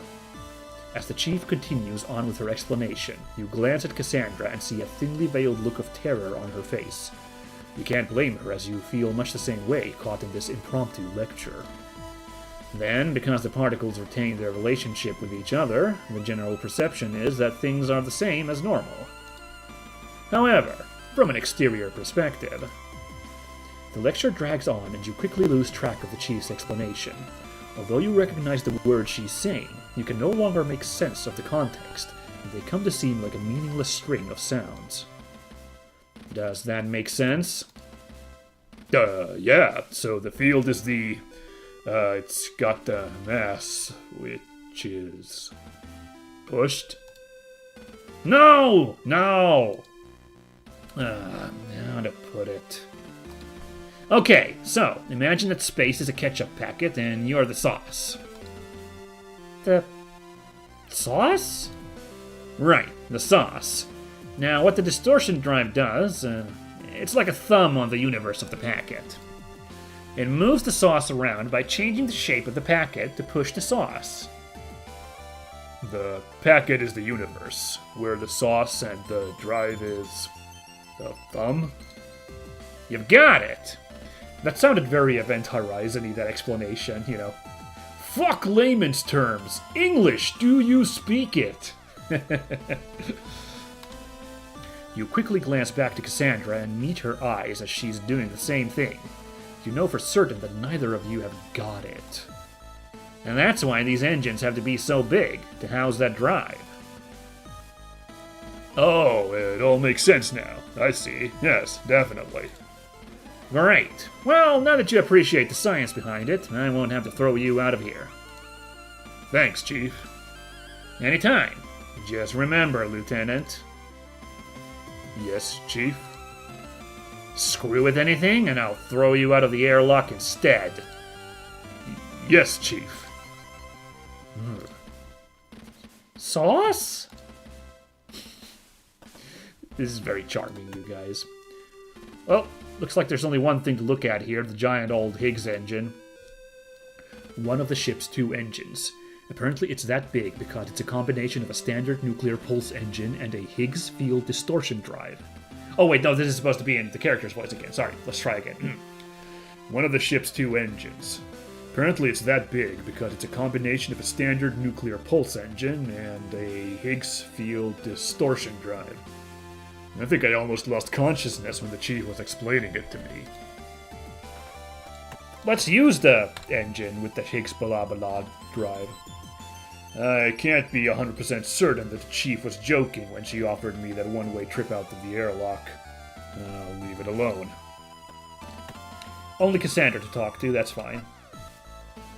So, we're the sauce. Right. And the universe is the packet? I thought that the field was the packet. But then is the field in the universe, or the universe in the field? We're gonna have some very theoretically challenging meal times. These guys are funny. Alright. Alright, let's get out of here. Yeah, Aft Thoroughfare. There we go. By the way, someone might complain that this is a quality of life issue, that there isn't like a quick travel to other parts of the ship. Who knows, maybe we'll unlock it later, but I would say this is in the spirit of games like these, where you need to like actually move from place to place in organic order, no fast travel, you know? I think it's quite fun. Man, we're not gonna get into much action today because we're just getting our bearings, you know. But yeah, let's have a walk see. Ooh, cool. That is a fancy-ass airlock. And this is the main airlock. It's the main way to get on and off the ship when it's docked. Thanks, but I've already been here. Oh, really? When? Actually, I think I'm confusing it with somewhere else. What else can you tell me? Well, it's got one of the best views on the ship, for one thing. You look around, but can't see any windows. You wouldn't expect to on a military vessel where an inclusion like that could compromise the structure. Here? Really? Yeah, really! Check it out! Cassandra strides over to the terminal set into the wall next to the airlock hatch and quickly begins typing commands into it. You hear a sequence of beeps and she stands back, gesturing proudly to the screen. Okay, for a second I was scared she was actually opening the airlock on us, like the view is from the airlock. Not too bad, huh? You look at the screen, but all you can see is a dark display with a few errant pixels suspended on it. Is that working? Of course it's working! Look! You stare a little harder at the screen, but although it takes you a moment, you eventually realize. That's an external feed! That's right! Normally you can only see out of the gun dog from either the bridge or the hangar. But the ship's covered in small cameras for combat situations. You can access the feeds from the terminals around the ship. That's actually pretty cool, but isn't the view from the bridge or the hangar better? You know, because you're actually looking out. Well, maybe. But there's always someone else around. You never get the view for yourself. No one ever comes here, and it's so quiet. It's almost like you're out there. I guess I can see what you mean. It's pretty quiet out this way, and with a fancy screen like that, it's basically the real view. I knew you'd understand. I'll add the command to your terminal access. That way you can come out here and see the stars whenever you want. Thanks. Alright then. These spacesuits are for emergencies only. Every crew member has an assigned suit that's stored near their main station. These suits are here in case of evacuation when those stations are inaccessible.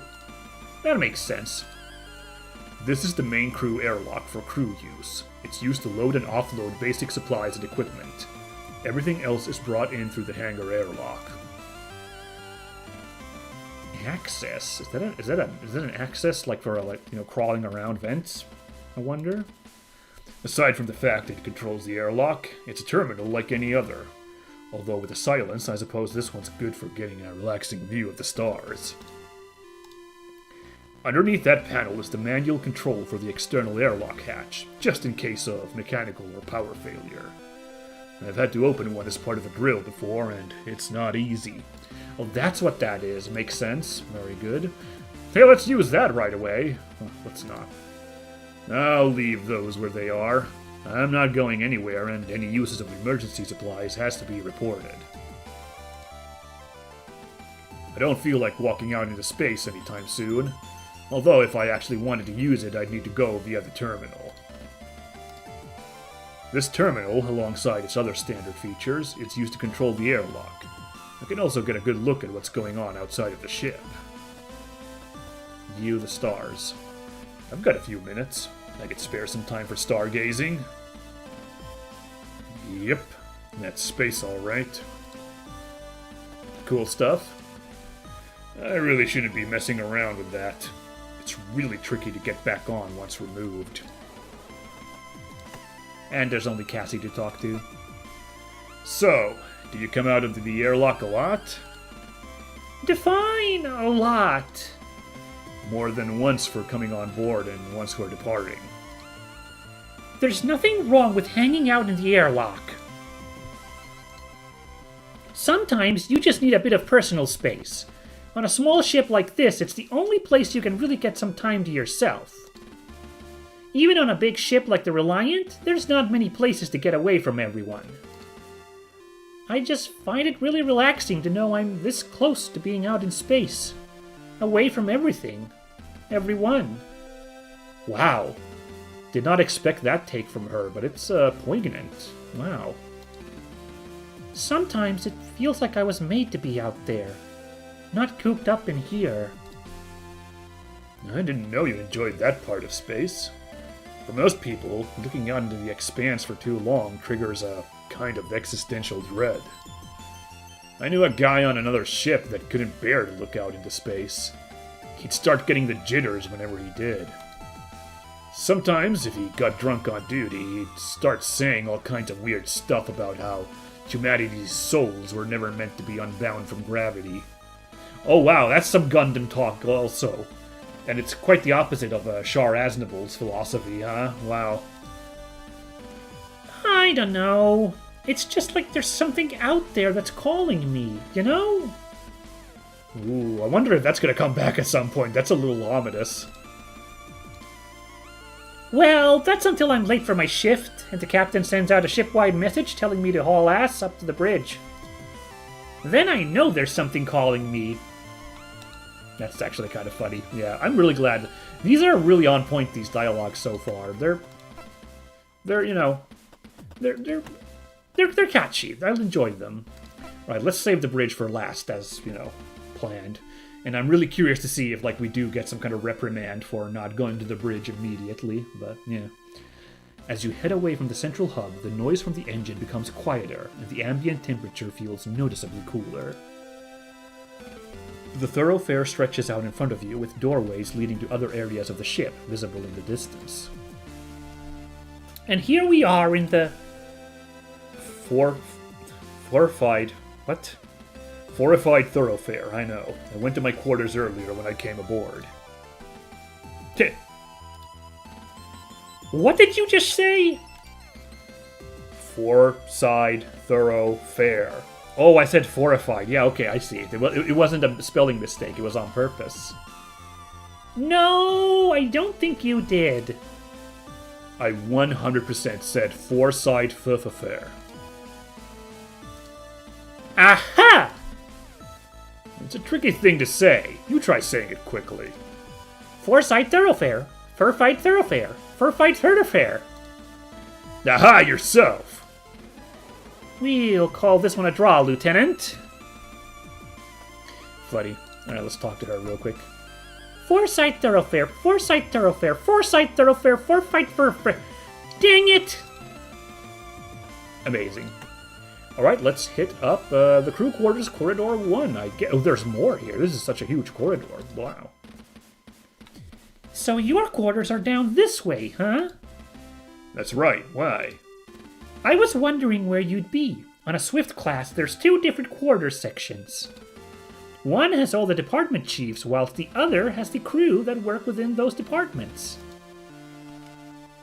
Since you're the only security officer on board, I was wondering if you'd count as department head or not. Well, I guess I don't. I'm just slumming it. Oh, that's not... what I meant was that... I'm messing with you. Don't worry about it. The head of security is typically under the captain's instruction anyway, so it makes sense that my quarters are down this way. I guess so, when you put it like that. So, have you met any of your neighbors yet? Well, let's see. Hansen Kreese. Yeah, I know this guy. Oh, you've met him already? Not on the Gundog. I knew him back on the Kalike.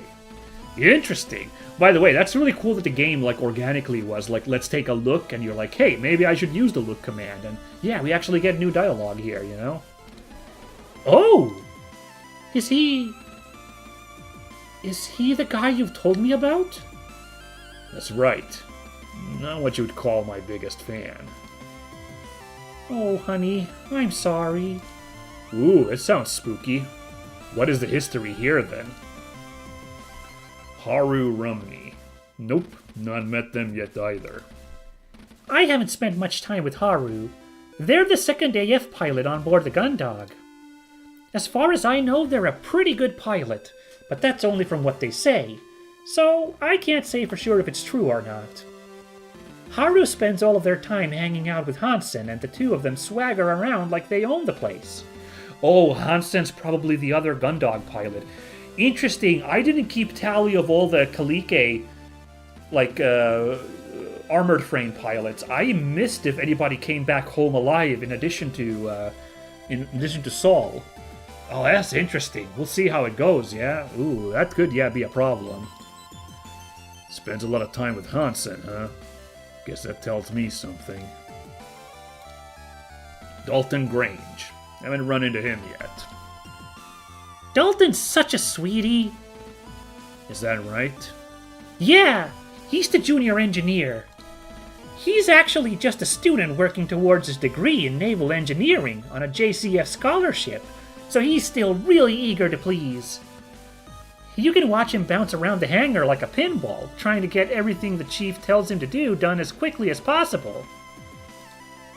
Sounds like he's a little bit highly strung. You bet! He's right at the start of his training, so he'll jump the second you tell him to. You could go into the hangar and shout, "Dalton!" and he's there in a second. The other day, the chief told him to find her a left-handed wrench, and he was tearing the hangar apart trying to find one. Poor kid. Oh, he's okay. The chief was only busting his chops. Yeah, I was just thinking, like, you can use a wrench in both hands, right? Right? I think. Dylan Dees. No, haven't met him yet. He's the ship's gunner. Bit of a weird guy. You're might likely to find him in the fire control than you ever will in his quarters. Oh, yeah? Yeah. He brought tons of cassettes with him, and day or night you'll find him listening to them one after the other. Oh, this 90s energy, everyone's still listening to cassettes in the future. I mean, what can I say? I got like a dozen cassettes in my shelf as a collection, so, you know. He's always sat staring out into space or air, drumming along. He doesn't really talk to anyone. At least he's always at his post. I don't need to go in here right now. Yep. Yep. You know, it's rude to keep a girl hanging around. Oops. Oopsie. That's interesting. If you hit the middle mouse, the mouse wheel, you can actually check the dialogue's entry. That's nice. I'm glad I found that. There might have been somewhere a manual for all the button inputs, but I ignored it. So, yeah. Thankfully, it's very intuitive in this game, so, yeah. What do you mean? Here we are just hanging out in the corridor like a pair of weirdos. Shouldn't you be inviting me into your quarters or something? Give me the tour? Well, it's probably identical to your quarters, so... But, I guess it'd be good for you to see them. Let's go into my quarters, sure. As you step into your quarters, Cassandra follows you in. The door quickly slides shut behind her, leaving you both in your darkened room. Oh! What's up? It's a little bit dark in here. Oh yeah, I turned the light off before I left. So now we're just gonna hang out in the dark? Oh, well, Nice try! I know what you're up to. No, that's not it. I just turned the light off before I went to... Sure you did. It's just a coincidence we wind up back in your darkened quarters, huh? No, I didn't. Get those lights back on, Lieutenant. Defeated, you head over to your bunk and, letting out a small, exasperated sigh, turn the lights back on. It's silly because we didn't even know Cassie was on board, so of course we couldn't have set this up. That's better. I can get a good look at your quarters now. Aren't all crew quarters identical? Yeah, but this one's yours. Wow, you really like to keep it tidy, don't you? I've only just got here. That's not a lot of time to make a mess. Are you kidding? I'm pretty sure my bag exploded the moment I stepped into my quarters. Jovian military supplies just aren't what they used to be. Or maybe it was an operator error. And what's that supposed to mean, Lieutenant? Nothing. Just considering all possibilities. Wait, is that... What? Lieutenant Schutzhund, don't tell me that. What? What is it? Your chair! It's not perfectly aligned with the terminal! I guess nobody's perfect, huh? I would have made more of an effort if I knew the officer doing spot checks was such a stickler. I suppose I won't have to report you to the captain this time, Lieutenant. Well, let's see if we get more dialogue here. This lets me control the room's lighting from the bed. I keep my books here, too. Currently reading Tales of the Cosmic Champions series. Okay, no new dialogue with... No new dialogue with Cassandra. Okay. Hey! Wanna see something cool? I feel like this may be a bad idea, but go on. Alright, I've always loved your sense of adventure. Oh, it's more like, alright, I've always loved your sense of adventure. That's the more proper intonation there. Now check this out. If you work your fingers under the bottom of one of the panels by your bunk... You can take it off its mountings, and there's a recess behind it that you can stash contraband in. Oh! How about this floor panel? Did you know that if you...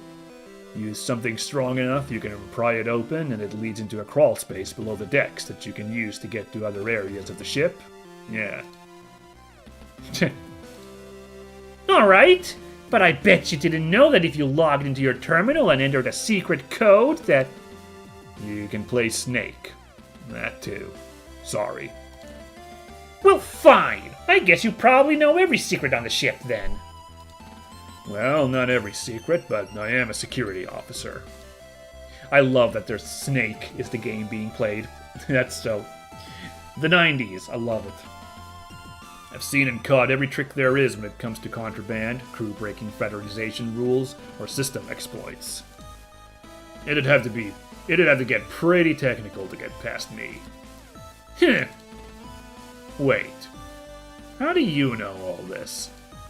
Oh, well, that is... Back to the tour. I guess I couldn't turn off the lights anymore, so we'll just let that be. Where can we go here? Let's go to Corridor 2. Wow, looks so similar to the last one. And this is the second set of crew quarters, where operations staff, that's me and Vanessa, the department heads, and the captain have their quarters. Makes sense. Of course, it's obvious why you'd come this way so soon after finding out I was part of the crew. What do you mean? I'm supposed to be meeting the captain soon. I know, and despite that, you've let your libido guide you to my quarters, you animal. Let's maybe save that for later, okay? You tease. Silly game, we can't do that. That's Dr. Rosarium's quarters, although I've never seen or heard him use them. He's pretty severe. Is that right?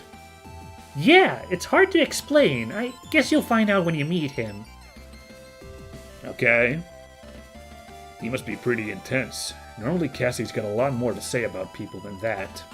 This is, by the way, a really kind of fun, organic way to introduce all the characters before we kind of pre-introduce them by getting Cassie's perspectives. I'm enjoying this surprisingly much, you know. Mackenzie's, that is, Chief's room. She seems pretty committed to the job. I bet she doesn't spend much time here. Okay, no extra dialogue there. That's too bad. So if you go out of order, you miss out. Well, it's a good thing I haven't met basically anybody else, so we didn't get to hear, what Cassie would have had to say about the chief. But, yeah, whatever. The nameplate reads Cassandra Quinn. I don't really need an explanation on who that room belongs to. Interesting. But we couldn't come here earlier, because I would have been like, what if you came here earlier and looked at it? But no, that's not in this. No, that's not a possibility. This is Vanessa's room. She's great. We work together in operations. Oh yeah? You're friends already? Definitely. She's done so much for me already. She's always letting me know that she's covered for me when I'm late, that she's picked up on some of my tasks when I'm running behind. She's a little angel. Cassandra, I've run your diagnostics again. I don't know what I'd do without her. Oh boy, I'm interested to hear Vanessa's take. And then I guess the captain's room there, but we can't actually take a look at it. I don't need to go in here right now. Maybe security, but under normal circumstances... Yeah. Let's talk to Cassandra before we try to use the door to her room. So... we're just gonna hang around in the corridor outside of my quarters, then? Eh? Nowhere you're in a hurry to go to? Honestly! Move to Cassandra's quarters, if she'll let us. Oh, by the way, if you ever want access to my quarters, the passcode for the lock is 0211. It's pretty much the same passcode I use for everything. Ooh, I better remember that, 0211. Yeah. 0211. Got it.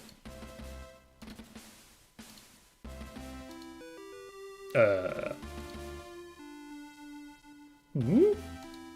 Oh, that's right. It's, Oh, God. Oh, I see. Oh, this is tricky. Let's be a real dingus. You're a lucky number. As if I wouldn't know that.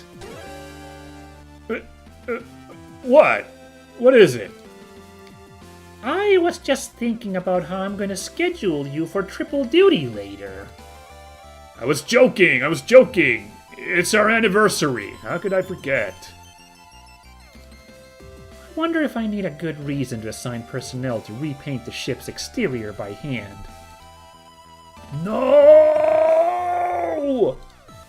Oh, wait!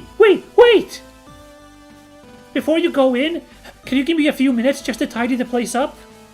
I was almost late for my duty shift this morning, so it's kind of a mess. Let me put some stuff away, okay? Yeah, sure. Keeping herself between you and the entrance to her room, Cassandra opens the door using the control panel to its right. As it opens, she swiftly steps through and, before it's even all the way open, closes it again using the panel on her side of the entrance. The entire time she obstructs your view of her quarters. Thanks! I won't be long, promise!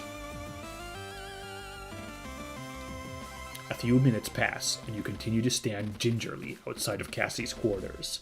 You hear the occasional footsteps coming from the Foresight thoroughfare, but they all move on to other parts of the ship. Thankfully, no one stops by to ask why security is lurking outside one of the operations officer's quarters. Hey, Cassie?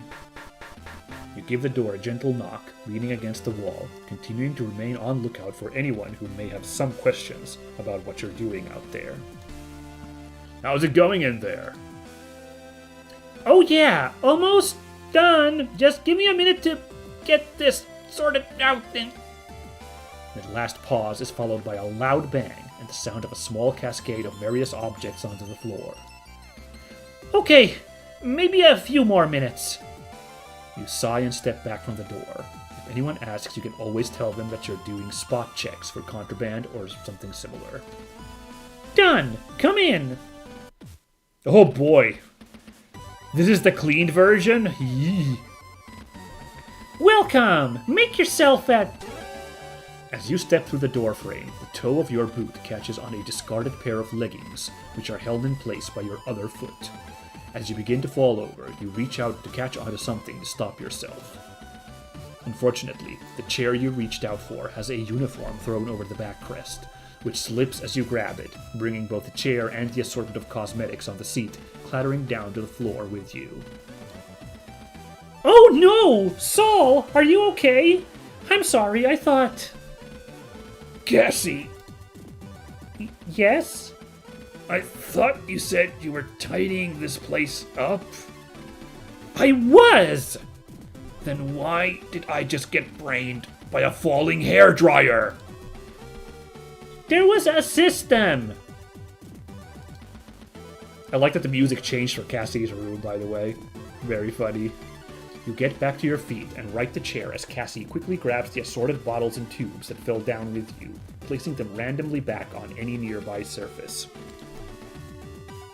You almost launch into a speech about securely stowing possessions in case of high-speed maneuvers, but you stop yourself. Doesn't the captain ever carry out spot checks or surprise inspections? No, it's great! From what I've heard, her quarters are a worse state than mine. Is that right? Oh boy, how much stuff is there to look at in here? Okay, not actually too much to interact with, but yeah, there's just same bits as, almost same, this one not, but this one, as in our own room. Very good. Cassie's bed. It currently appears to be acting as a makeshift wardrobe. Does she move all these clothes before she goes to sleep, or do they act like an extra sheet? How does she even have this much clothing on board anyway? Are those printed photographs? Aren't those cool? They're from our first date at the Europa amusement park. I took my Pixie Cam straight to a specialist printer's the next day and got copies made. I even wrote the date on the back so I'd never forget our anniversary. Aw, that's cute. Aw, cool. Oh. Now I really want to replay this and, pick like a different character, pick the different pronouns just to see if that actually changes the character design. Like if this is like really different. Or like if they do just have this androgynous character design, for every, character. I'm happy either or, honestly. Both cases are kind of neat choices, but yeah, that's fun. Wow, I never knew you were that sentimental. I knew I was onto a good thing when you held my hair back so I could barf mid-roller coaster ride. You don't meet many people that consider it when you're dating within the Forces, let me tell you. Yeah, now I think about it, that wasn't the most romantic date I'd ever been on. You still called me back up for a second date, though. I guess I must have been pretty desperate. Hey! Joking. These two are kind of nice, you know? I really do kind of like them playing off each other. Very fun. The front panel of the storage unit looks like it's barely managing to stay shut. Could that be what that bang was earlier? Yeah, let's not find out. Also can't check for contraband, apparently. Like everything else in this room, this terminal appears to be in use as extra storage space. Even the chair is covered in stuff. Since Cassie's in operations, you'd think she'd make more use out of her terminal than anyone else on board. But I can't see how she uses it like this. There's to be a bottle of perfume there, I guess? I don't know what that is. She said there was like, what was it, like makeup stuff here, so maybe. Alright. Next time, I'll keep my wits about me for any inadvertent booby traps before I come in. So how are you finding the Gundog so far? Enjoying the tour? The ship's pretty much the same as every other one I've ever been stationed on. The tour's first class, though. Maybe if working in naval operations doesn't work out, you could start your own business as a tour guide back on Europa Colony. You think so? Definitely. You seem to have all the insider knowledge already, and you've only been stationed here a few days. Imagine all the insider knowledge you could share about Europa Colony. Yeah, you're right. And over here we have the statue of the workers who built this colony. If you sneak around the back, you can get inside the plinth and hide from colony security if they catch you and your friends hanging out in the park after it's shut. Then again... You don't think that's the kind of thing people would want to know? Maybe a bit more about the workers first. Anyway. Oh, let's be polite and ask the same question from her. So, you've been on the ship a few days now. How are you finding it? Well, it's not too bad. Obviously, it's not like being stationed on the Reliant. It's a whole lot smaller and there's way less people. But then there's also a lot less to do, so you get much more free time. Captain Bartormuse is pretty lax compared to Captain Singh. But then I get the impression that this whole crew is a bunch of burnouts. Except for us! Except for us! I obviously didn't mean that about you. Oh, we can ask all these questions, that's nice. So, about your transfer from the Reliant. I know. We don't need to have this conversation. I've already had it from Captain Singh in my dismissal, and from one of the senior resource officers. You're wasting your potential. You would make an excellent captain if you took your duties seriously. Your academy scores were excellent. I wasn't going to give you the speech, One of the only good things about not having parents is that I don't have to hear it from them, too. Okay, that's a lore drop right there. Whoa. Hey, Cassie. And it's the absolute worst hearing it from you, because I know that out of everyone, you're probably the only person that really cares. I wasn't gonna give you the big speech about it. I figured you'd already had it from everyone else. I just wanted to make sure you were okay. I figured you were feeling worse than you let on. It's gonna be okay, you know? A ship like this isn't the worst place to be for a while. And if things work out okay, you can always put in for a transfer back to a bigger ship. The JCF is still building up its navy, so there'll be loads of opportunities. And if that doesn't work out, there's still your career as a tour guide back on Europa. Yeah, you know it. I'd probably make a better tour guide than a ship operator anyway. I think you'd be great at whatever you decide to do. And whatever that is, I'll be here to support you through it. Huh? Cassie? Aw, you're so cheesy sometimes. Hey! Aw, come here. Okay, that was actually a great moment. Really selling this relationship between these two, and that like they really do have something going on. Like they have miscommunications, but then they're also able to like really talk through it when they understand each other. That was really nice. I really enjoyed that. So yeah, what do you want to do? So now that we're on the same ship, our shore leave will line up. Do you have anywhere you want to go? Anything you want to do? Well, I hadn't thought about it. I guess this means that we'll be able to go on a lot more dates now. Ooh, I know! Did you hear about that new colony they've added to the Europa cluster? It's got an ultra-efficient water handling plant, and the planners have included a water park. We should go as soon as it opens. A water park? What's that? You've never heard of a water park? Never. They're one of the coolest new features on the new colonies they're building. They're like, lots of big swimming pools with slides and rivers and all sorts.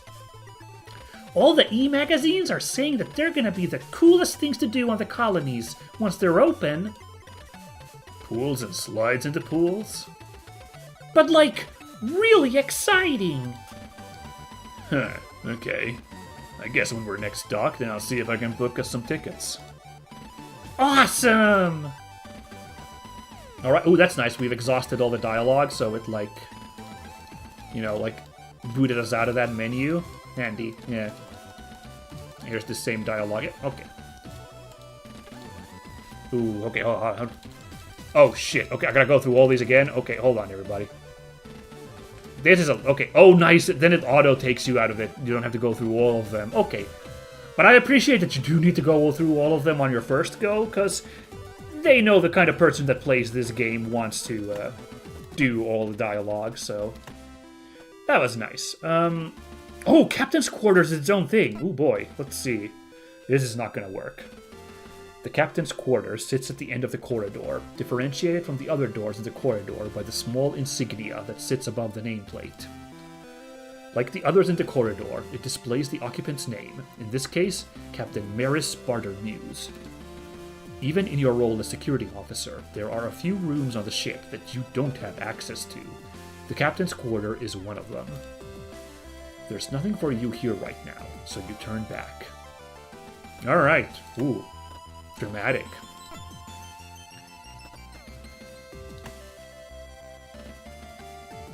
Alright, now let's see. Fire control and then more. By the way, we're kind of... I was planning on recording for 2 hours, you know? But, you know, here we are, and I'm still, like, getting the tour, and I kind of want to do that still, so...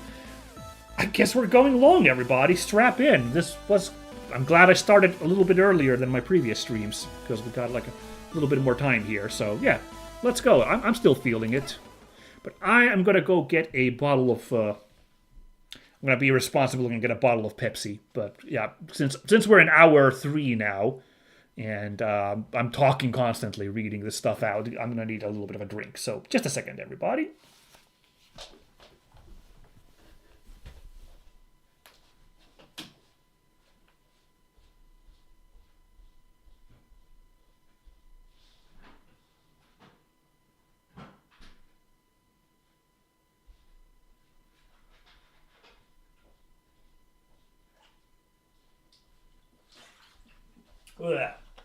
Yeah, I should hydrate myself with water, but it's the last hour. It's in the evening. I'll just have some irresponsible Pepsi for a bit. I'll have some water after I'm done streaming. Alright. Moving beyond the mess hall and the hangar axis, the two of you continue to the furthest end of the Foresight thoroughfare. The door at the very end of the corridor is shut, the words Fire Control painted on it in large stenciled letters. Cassandra swipes her keycard through the reader by the door before turning to you. Fire Control, does that mean like putting out fires, or like the guns of the ship? I don't know. Oh, okay, it is shooting, yeah. So, this is Fire Control. The gunner's probably here, but... well, you'll see. That's pretty cryptic. Yeah, she said that the gunner listens to like weird music in here. On the cassettes, yeah. Not hearing much music yet. Oh, it's very light because it's on like headphones, I bet. Okay, that's fun. As you follow Cassandra through the doorway, your eyes take a moment to adjust as the strip lighting that illuminates the rest of the ship is now conspicuously absent. Instead, the entire room is lit by the phosphorescent glow from an alcove full of screens and readouts.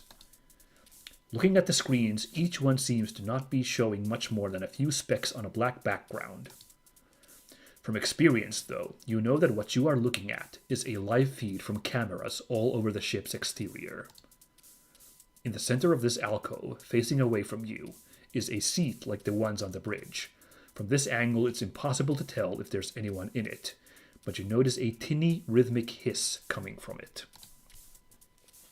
So anyway, all of the ship's weapon system are controlled from here. These screens give the gunner a panoramic view of... Is the gunner here right now? You look over Cassandra's shoulder at the back of the seat. You swear you see a quick flicker of movement, but you can't be sure it's not just a flash of a readout reflecting off a surface. Oh, Dylan! Yeah, he's here! Should we say hello? Well, normally I would, but... Cassandra leans back slowly, as if trying to surreptitiously sneak a peek at what's going on the other side of the chair, without it noticing her. She quickly turns back to you after a moment's pause. He just looks so in the zone, you know? It seems a shame to interrupt him. Interrupt what? Cassandra leans back again, and after a moment quietly gestures for you to come take a look. Oh, look at this guy. He actually looks really cool. Very styling with that jacket. Sat in the chair is a man who looks a little bit older than you. His eyes are closed and his face a picture of absolute serenity. Over his ears are possibly the single largest pair of headphones you've seen in your entire life. As he sits there, oblivious to your presence, his right leg bounces up and down and his wrists flick constantly. You wonder for a moment if he's okay before spying a cassette player poking out of his jacket pocket.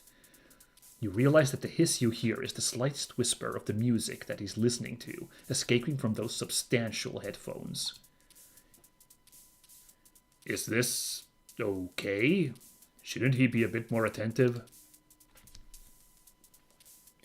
Don't worry, it's fine. He's not even on duty.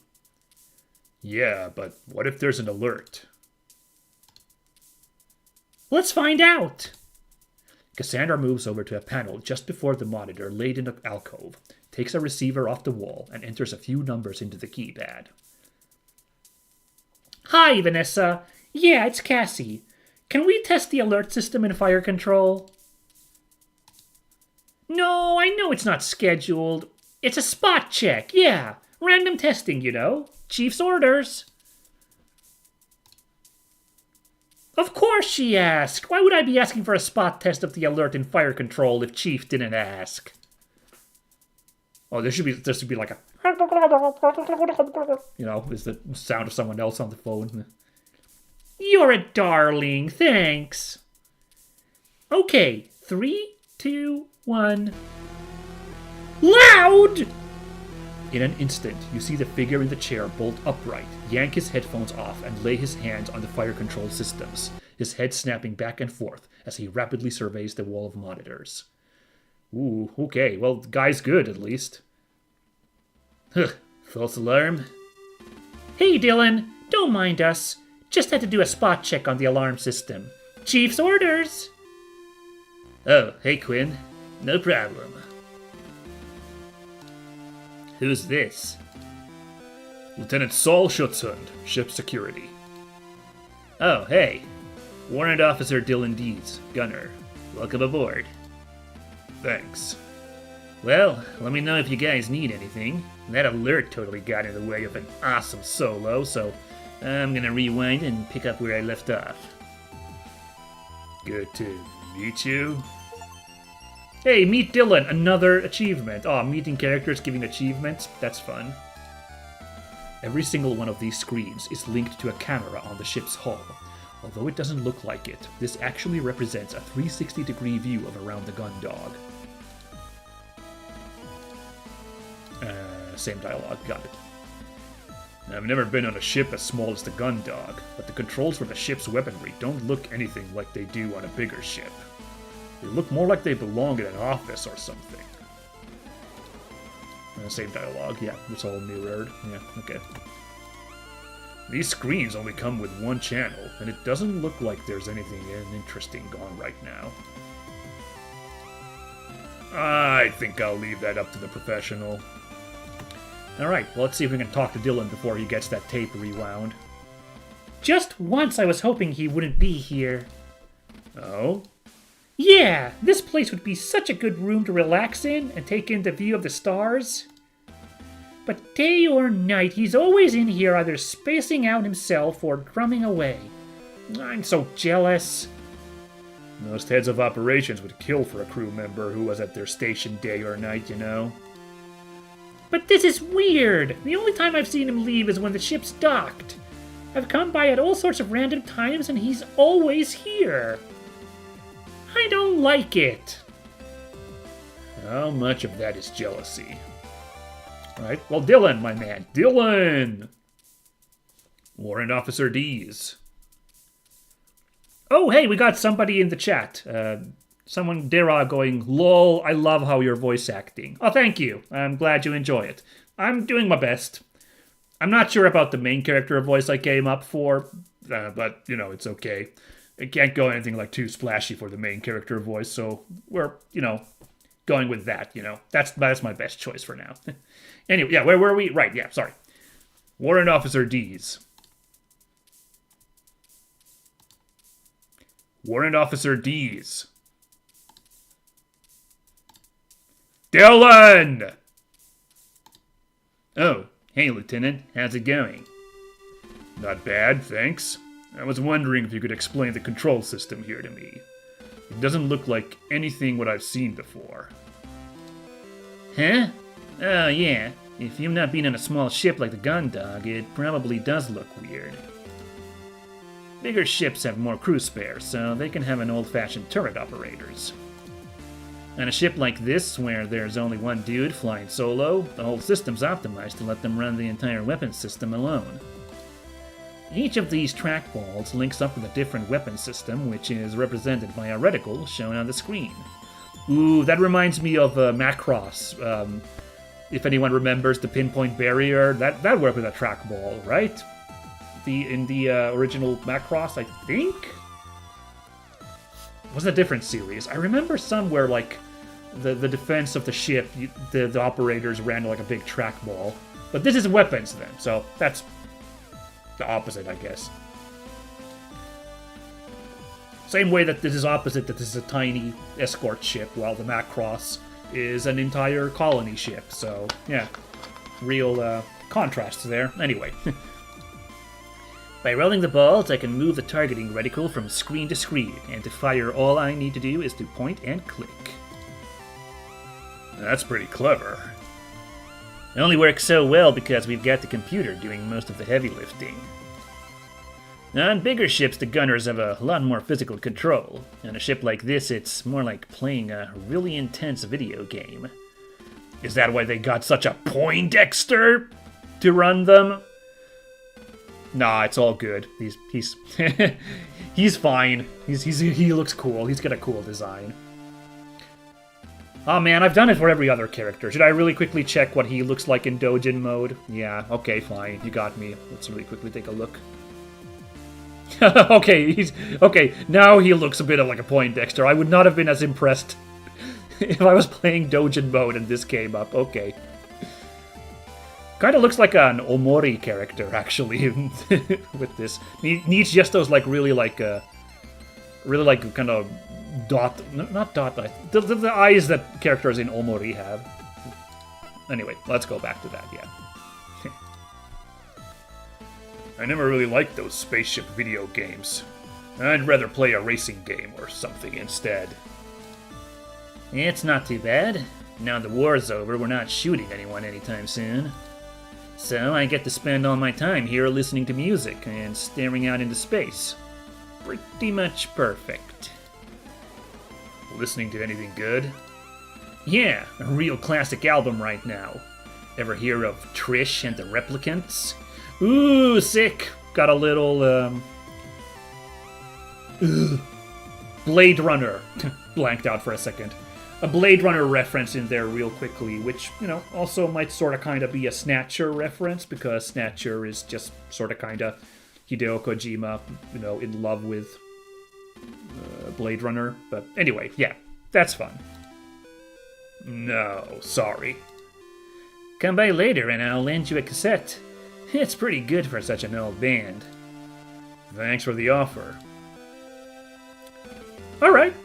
Cool. All right. I see. I was worried, like when Cassie described Dylan, he sounded like he was gonna be like really antisocial, but you know, it seems like he's a pretty like okay, in a certain definition of the word antisocial, sure. Like he's like reserved. I don't know, but like you know, like he's like actually a chill dude when you talk to him. You know, it's pretty fine.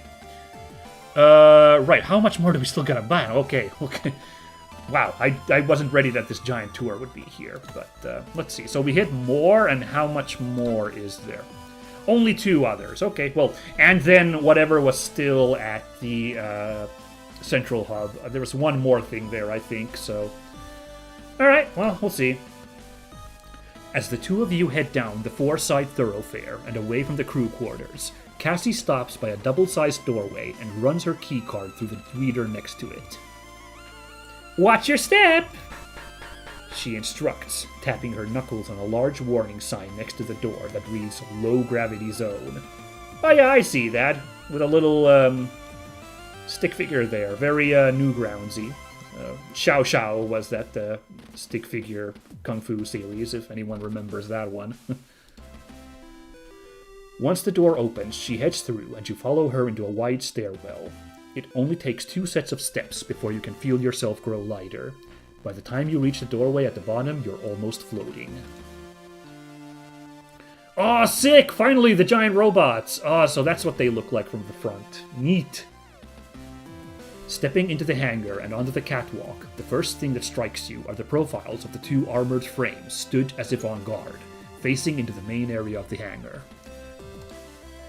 Although you fully expected to see them here, every Jovian ship features at least a few. The sight of the armored frame stirs uncomfortable memories in you, and you inadvertently grit your teeth and squeeze the handrail you've grabbed tightly. Ooh, I wonder if we're getting like some kind of PTSD sequence here. I don't know, maybe they'll save it for when we inevitably have to pilot one of these things. What am I talking about? We've got 2 pilots on this crew. There's no way our former pilot with massive issues from the war would ever end up in a situation where he has to pilot one of these things. Oh! Oh, flashback! Sick! Ma'am! They're firing on us! There's so many of them! Oh god! Ma'am, help! See, at this point, we didn't have the camera open. When we played this part in the opening of the game, like, this shot wasn't here because we were powered down. So this is a bit of a... Well, chuck it to false memories, you know, like misremembering things. But this is weird. The line of retreat's totally cut off. We can't get back to the ship. Ma'am, what do we do? What do we do? Stop panicking and form up. 3 and 4, on me. We're gonna punch a hole through their formation and... And that's when it was all over, yeah. Wow, we really did get like a little flashback here. Man, that's crazy. Hey, are you okay? Yeah, I'm fine. I think it's just a change in gravity level. Left me a little bit queasy. I know how you feel. I was late for a hangar audit once and rushed down straight after a big lunch. I was moving so fast that with the gravity shift, my stomach contents couldn't keep up. Gross. Tell me about it. I did everything I could to keep my mouth shut. That's even grosser. Ew. You know the rule for low gravity zones. What you spew is left up to you. I wasn't gonna be late on cleanup duty. Okay, I guess then I understand, but that's still mega gross. Speaking of duties, shouldn't there be someone around here? Dalton should be around here somewhere. If you're feeling funny, stay here for a moment and I'll go see if I can find him. Sure. You watch as, despite the 15-meter difference between the catwalk and the hangar floor, Cassie nonchalantly places her 2 hands on the handrail and deftly vaults over it into the emptiness. Thanks to the low gravity, she doesn't fall, but instead kicks off the railing, propelling herself through the air. As Cassandra drifts off, eventually catching on to one of the armored frame's legs and using it to swing herself around to float in a different direction, you place your elbow on the railing and your head in your hand. You turn your attention back to the stoic features on the armored frame's heads and sigh deeply. By the way, certain streamers have suggested that this might be pronounced stoic, but I know better. It is in fact stoic. Your attention is caught by the cockpit hatch on one of the frames being half open. Looking around, you see everything as you'd expect. Armored frame weapon racks, storage containers, various equipment, all of it restrained appropriately and fastidiously arranged. The cockpit hatch is the only thing that breaks that pattern. It's weird. I can't find him anywhere. I know it's definitely his shift right now, so he should be around here somewhere. Looking past Cassandra at the armored frame with the ajar cockpit hatch, a thought strikes you. I think I might have an idea. Follow me. You carry out the same vaulting maneuver that Cassie had performed and kick off towards the huge machine's cockpit. Once close enough, you grab a hold of its arm and pull yourself up towards the open hatch. A few seconds later, Cassie appears beside you, and you both notice the sound of gentle snoring coming from within the cockpit. Okay, it's nothing more sinister than that. That's fun. Well, Lieutenant Commander, I think this is an operations issue, so I'll let you handle it. Leaving the discipline up to me again? Huh?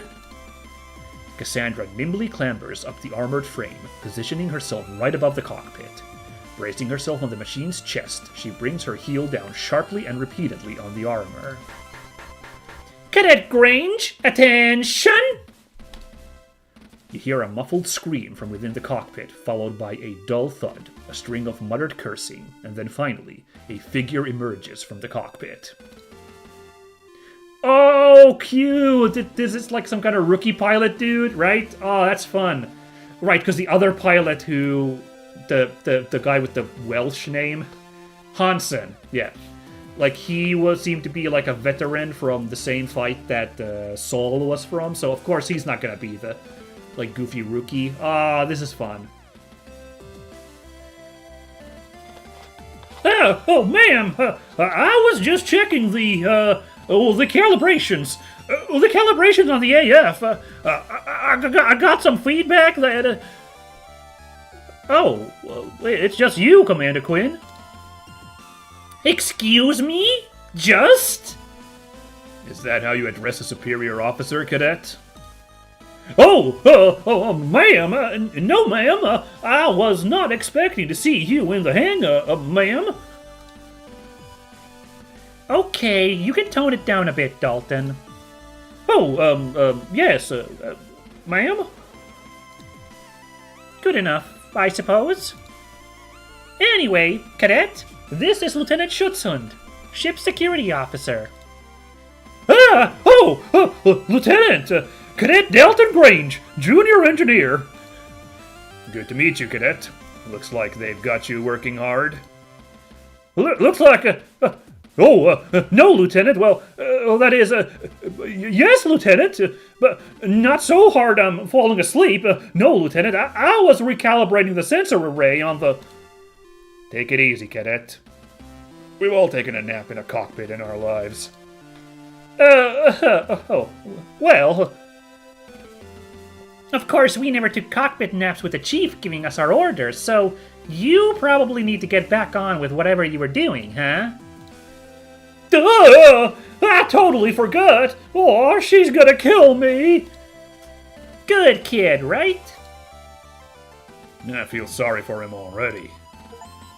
Hey! Another Chivo tightly wound. Meet Dalton. Very nice. Man. So far, this cast of characters is hitting pretty darn hard. I've enjoyed everybody pretty much so far. So, man, I knew I'd love this game, and yeah, so far I'm not being like sorely disappointed. So, yeah. The hangars also used to store the various tools and equipment that the engineering team used throughout the ship. A lot of the machinery is used for moving freight or AF equipment around. Alright. Most of these crates contain mechanical supplies, spare parts, tools, etc. There's a few that contain all the long-life ingredients for the vendmate in the mess hall, and then some that contain various essentials for the crew.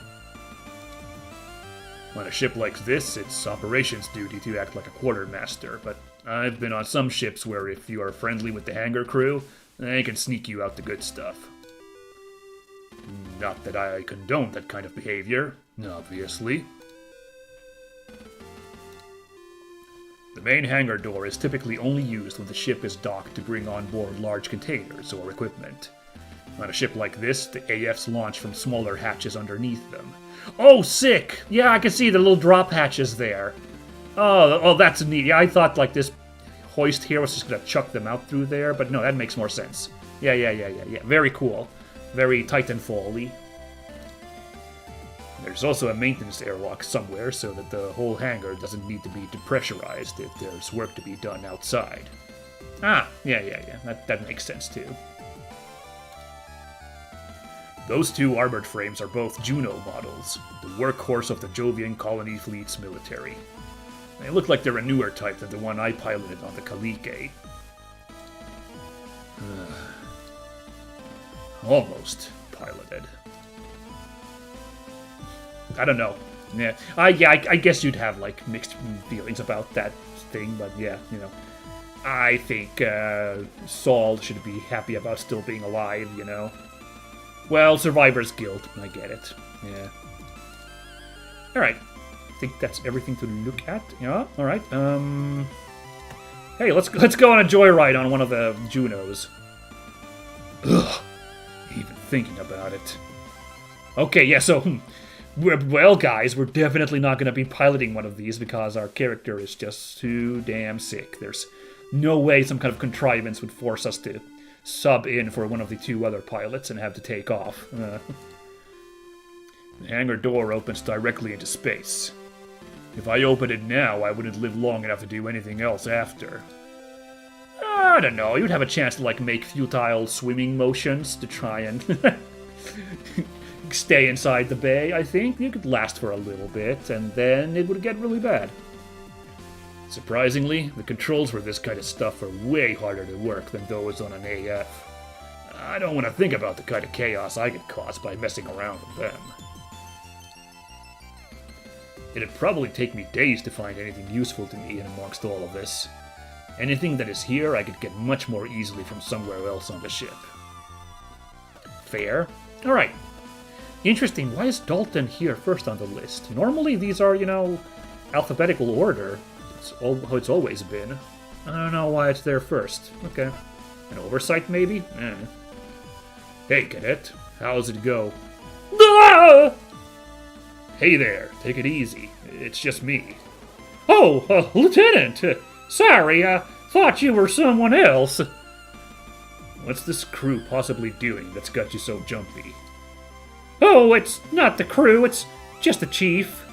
She really likes a surprise inspection and making sure that I'm working as fast as she expects me to.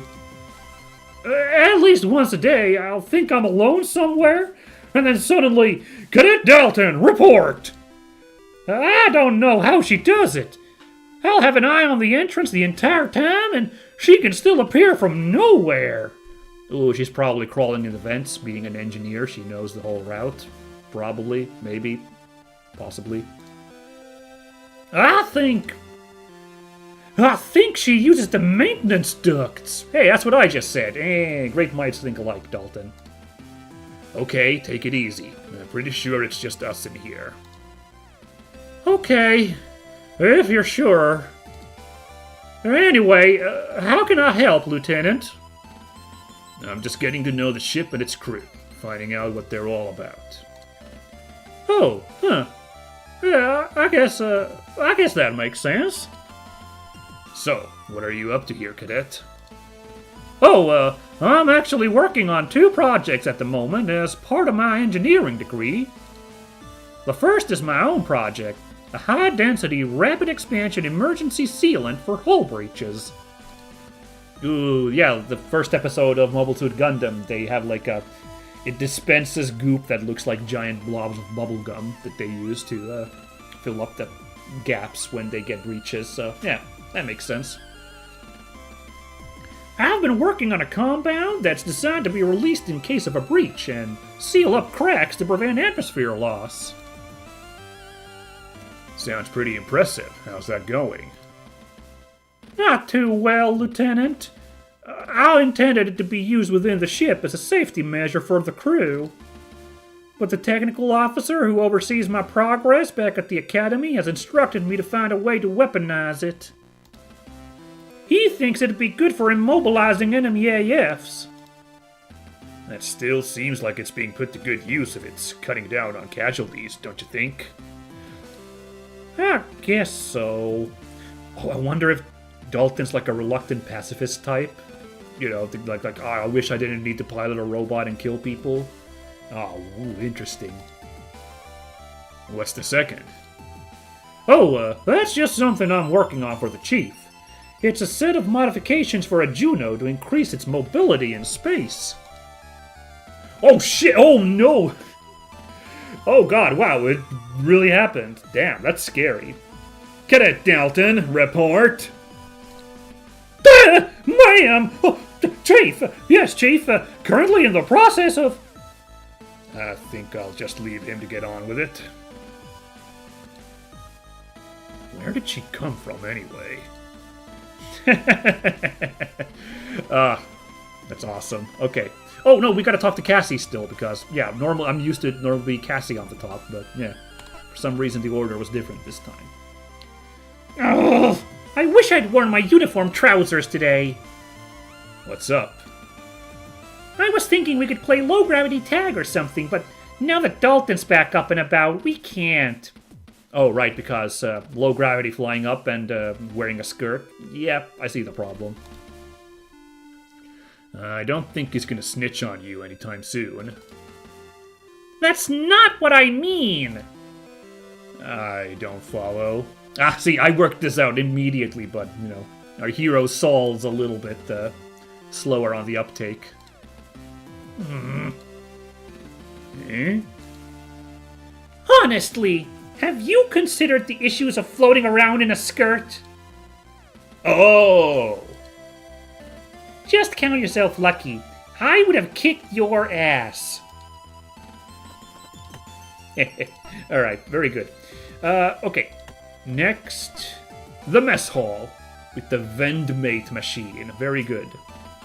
Very excited for this thing. Hey, what's that steaming mug there? I'm more curious about that, actually. Who's left that there?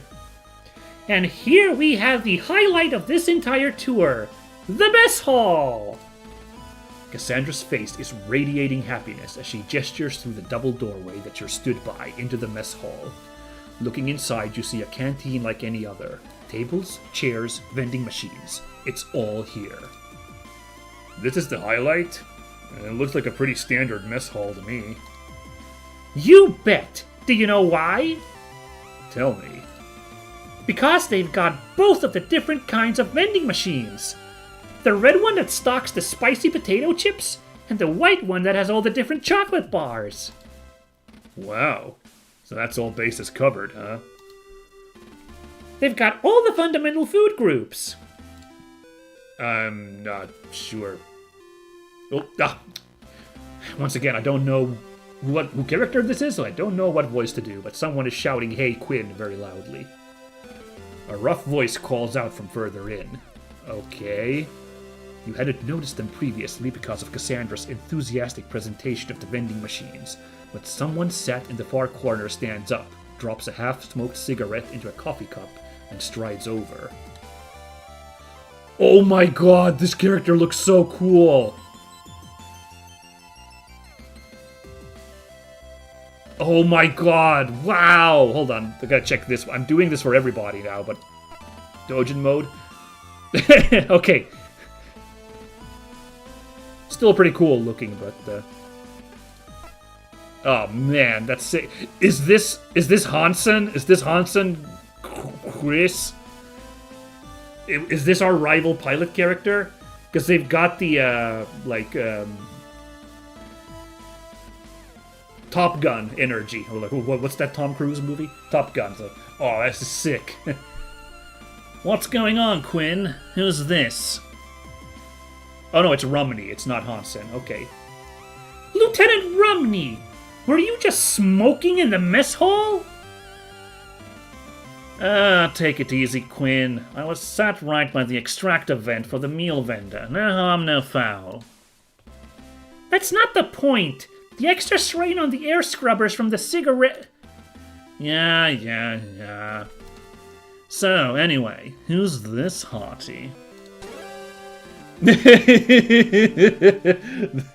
That was like a Metal Gear alert. That's awesome. Well, cat's got a tongue. Name's Haru. Haru Rumney. What about you, good looking? I got a Chivo there, but I missed what the name of this one was.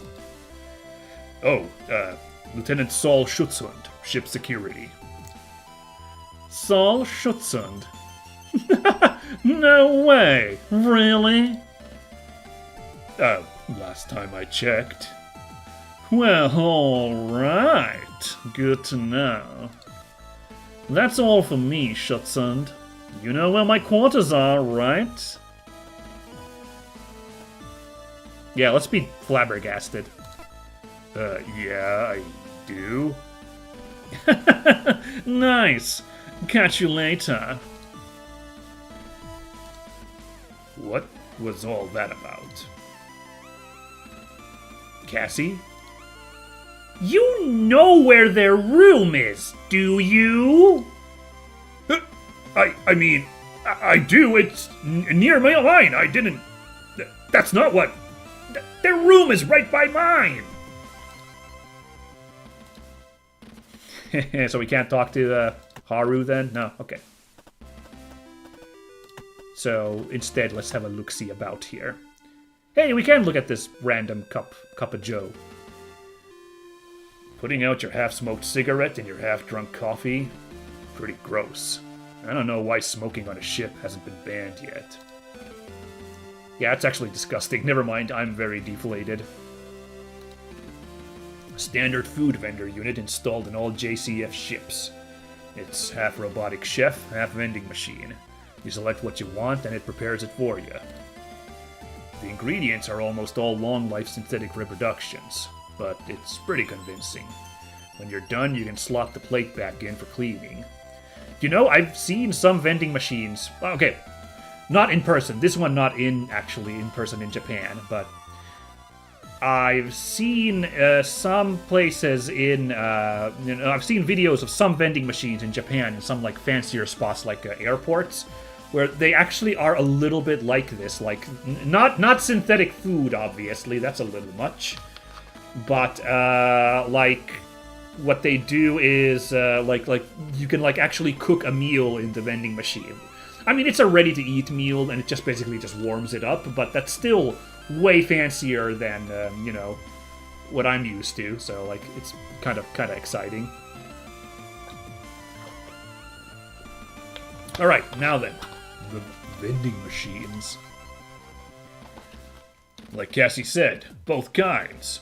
For some reason, certain ships sometimes only have the red one or the white one, so I can get why she's excited. Okie dokie. Let's use some of these. Let's use the gross cup. Ugh. Is there somewhere I can throw this away? You know, don't worry about it. I'll find it. Oh, she's really grumpy now. Oh boy. Hey, Cassie, have you had lunch yet? Should we get something from the vendor? My goodness, this one's a difficult one. Right. Cassie, shall we get some chips or something? Okay then. Oh boy, we're in it now. You know, it's... Well, like a good mech story, or, well, Macross specifically, you've got to have a nice love triangle, so I'll take it.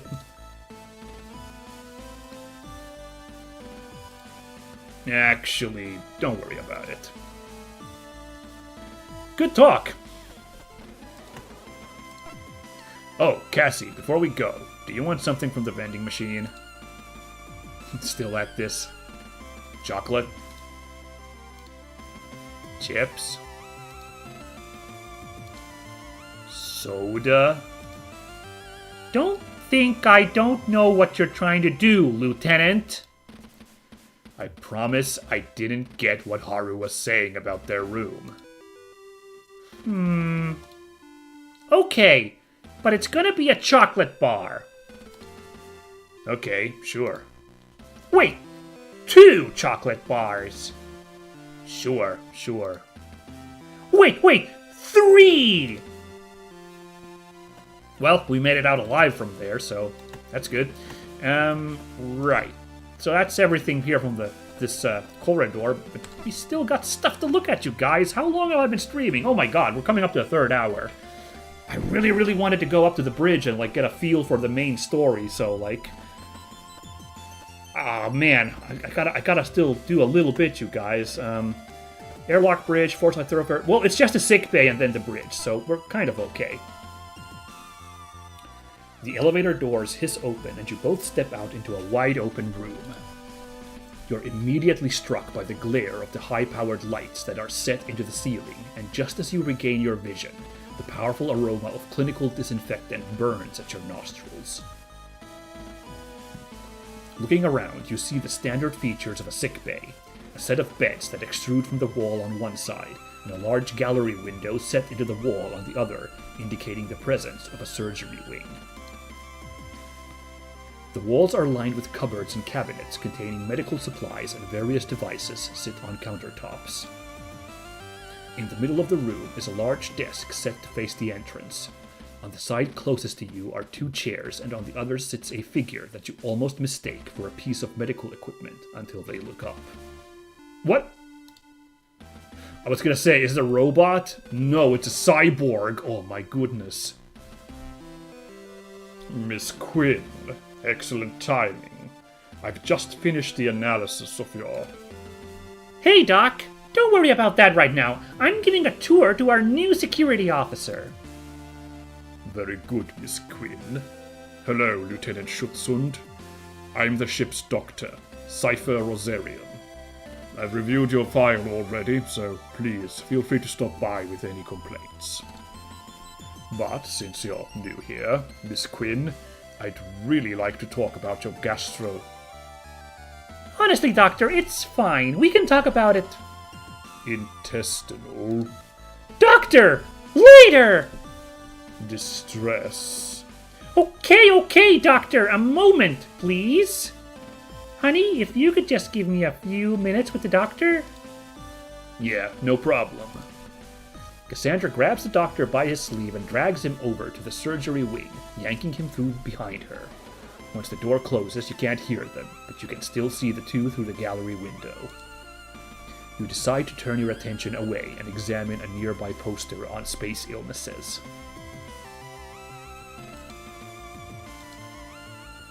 Yes, thank you. Doctor, I understand. So that includes any synthetic meats or carbohydrates. Understood! But as I've explained, I've got a full supply of Nutri-Shake powders that should serve as a balanced replacement for the meals from the food vendor and should alleviate your... Doctor!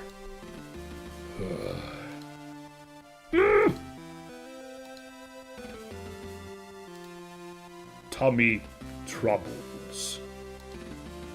This tour is moving on! Straight to the point was the Archivo for meeting Dr. Rosarian.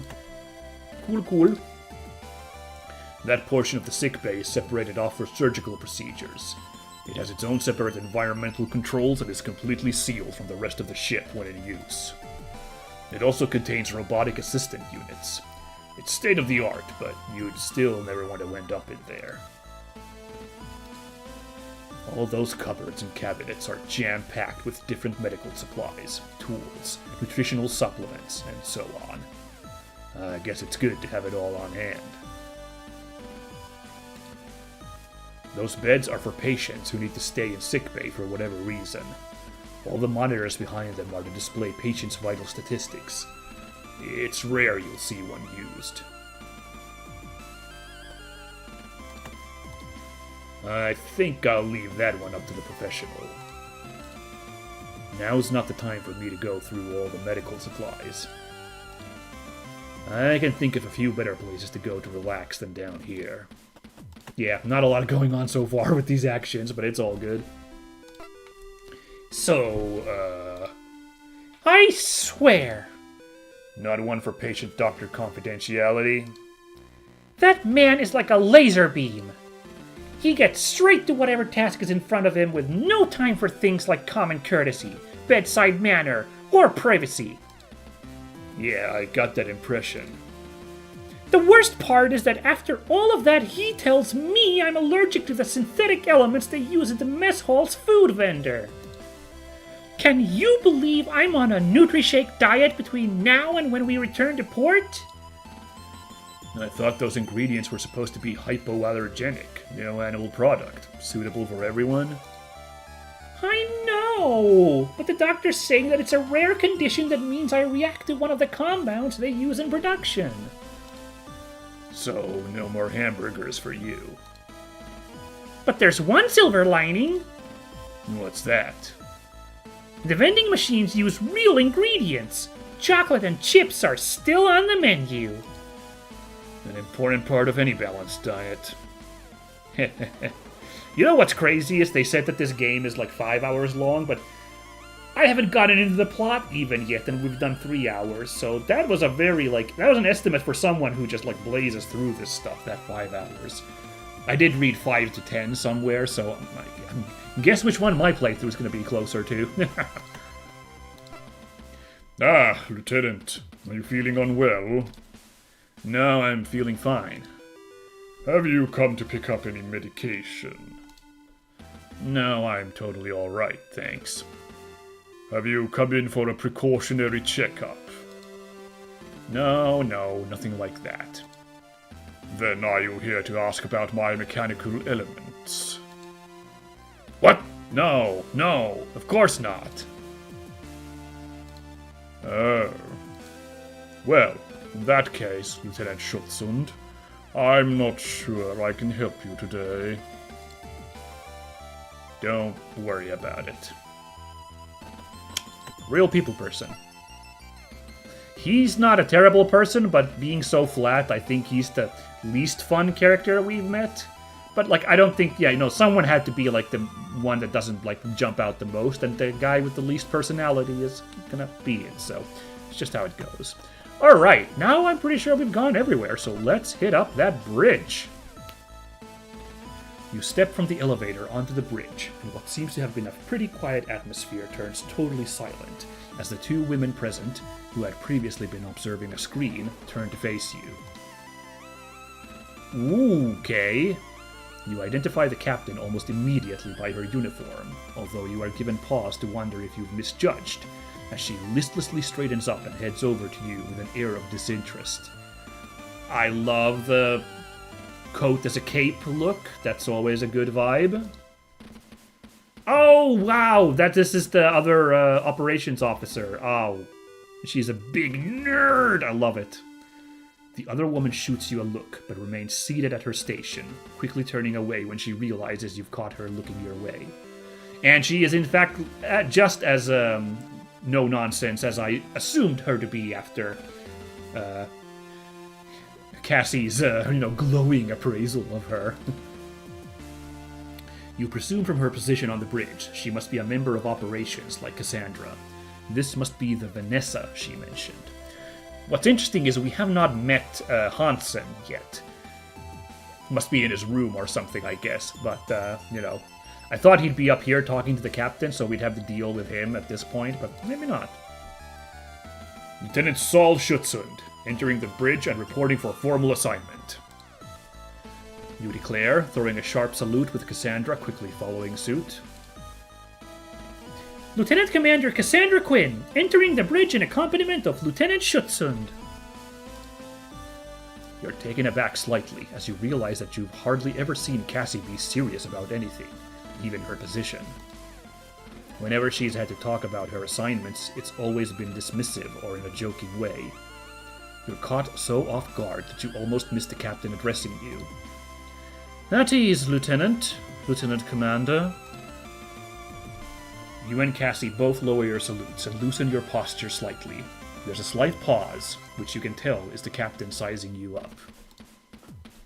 This informal assessment lasts a little bit longer than you're comfortable with, until the captain releases a heavy sigh. Welcome aboard, Lieutenant. I was beginning to get worried that the notification we'd had that you'd come aboard had been a system issue. Yeah, now she's reprimanding me for taking forever to get up here. Taking another drink here, don't mind me, everybody. I trust that you haven't had too hard a time finding your way to the bridge to introduce yourself. No, ma'am, I was just... You glance over to Cassandra, who is maintaining a completely straight face. We can check out anywhere you want before we head up there. Yeah, right. You fix your gaze straight ahead. This wouldn't be the first time that Cassandra's lackadaisical attitude had got you in trouble with higher-ups. I was just familiarizing myself with the ship in case I came up with any queries that I could field to you. Oh, is that so? Well, anything you'd like to ask?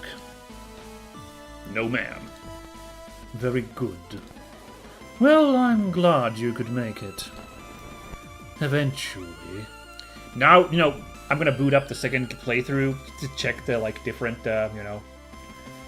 check the different, you pick the different pronouns if that changes your character design. I'm also gonna see what happens if you come to the bridge straight away or if the game tries to block you. I'm very curious. This mission is an urgent one, which is why we departed as soon as you came aboard without a formal reception. Thinking about it, it was unusual that there hadn't been a formal onboarding process beyond the dock staff checking your ID and guiding you onto the Gundog. You did not realize in your rush, but now it was obvious.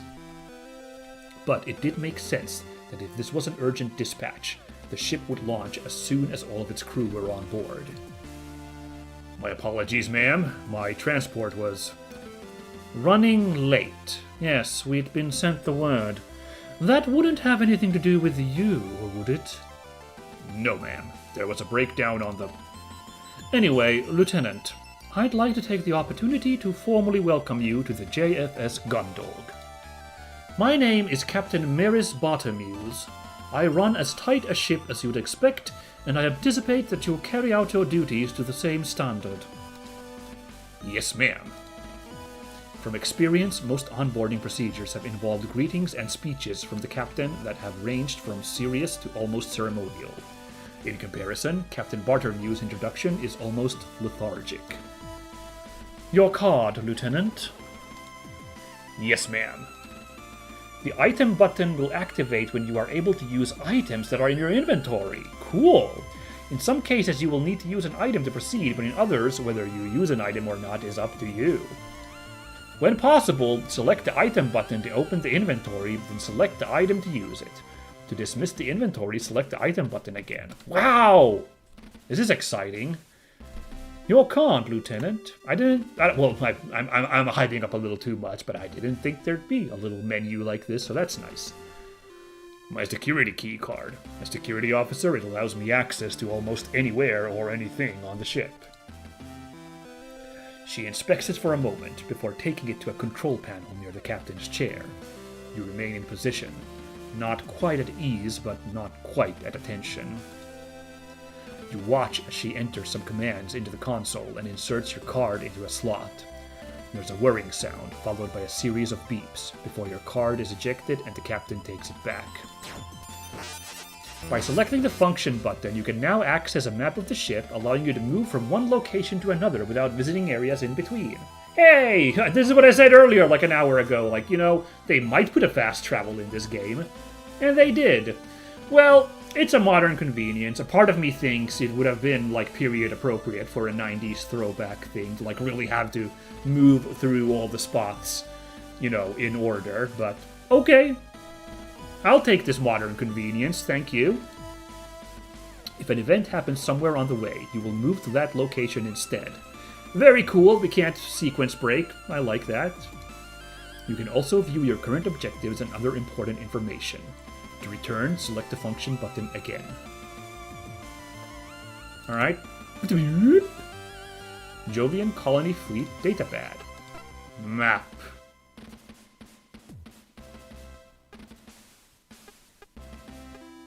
Cool. Wow.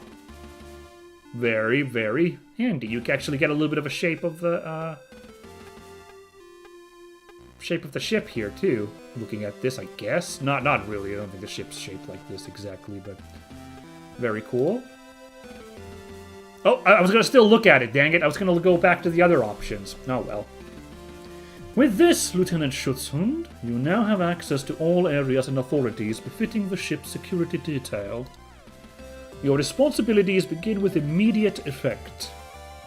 Thank you, ma'am. You are also now authorized to take an appropriate electroshock weapon from the armory. If you have any further questions, then you know where to find me. Dismissed. Alright, yes ma'am is the name of the Archivo. Alright. With the exception of some physical controls, a ship the size of the gun dock can be controlled entirely from the bridge.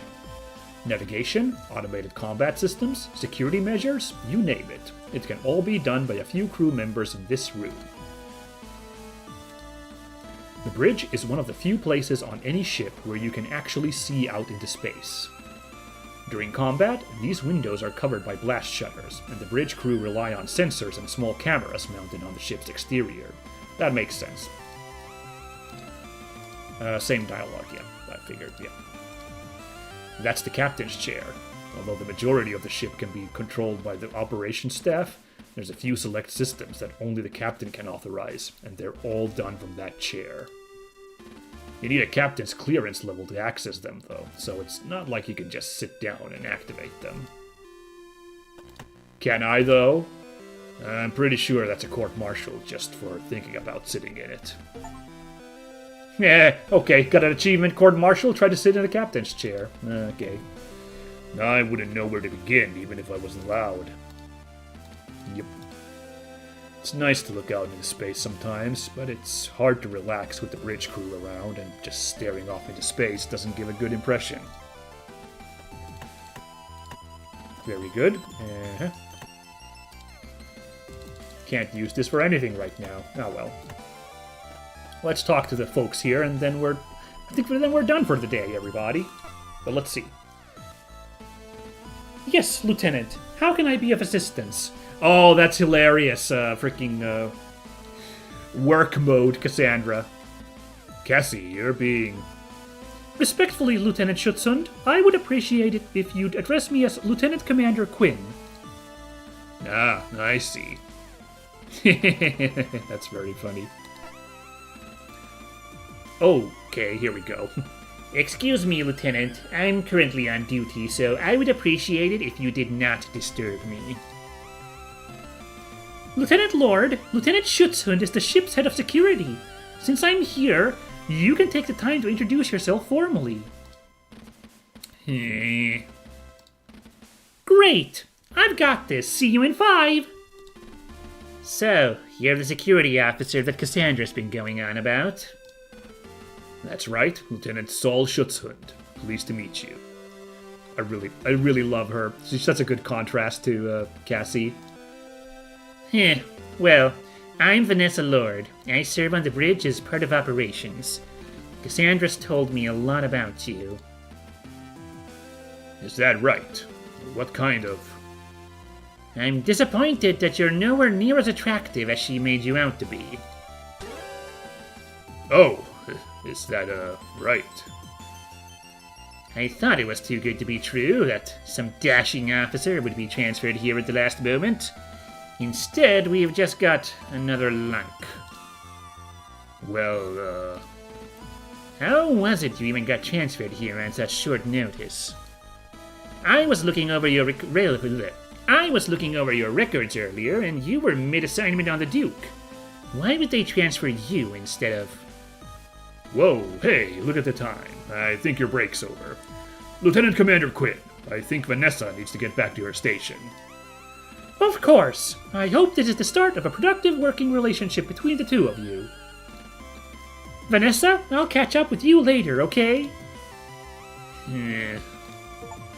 Okarachivo also pleasant company for meeting Vanessa. I love it. And let's bother the captain real quick. Yes, Lieutenant.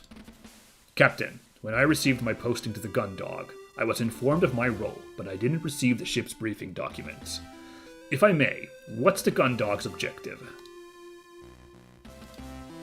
We've been alerted by another Swift-class patrol vessel, the O'Brien, about signals coming from the edge of our territory. The O'Brien is currently on a solo patrol in outer Jovian space, so we've been sent to provide backup or support as necessary. Of course, if something were to attack 2 Swifts, it's not as if they could put up much of a fight. Really, it's more that we're out there so that if anything does happen, at least one vessel will be able to get away to warn the colony fleet. I see. Oh, did I just say that out loud? Yes, ma'am.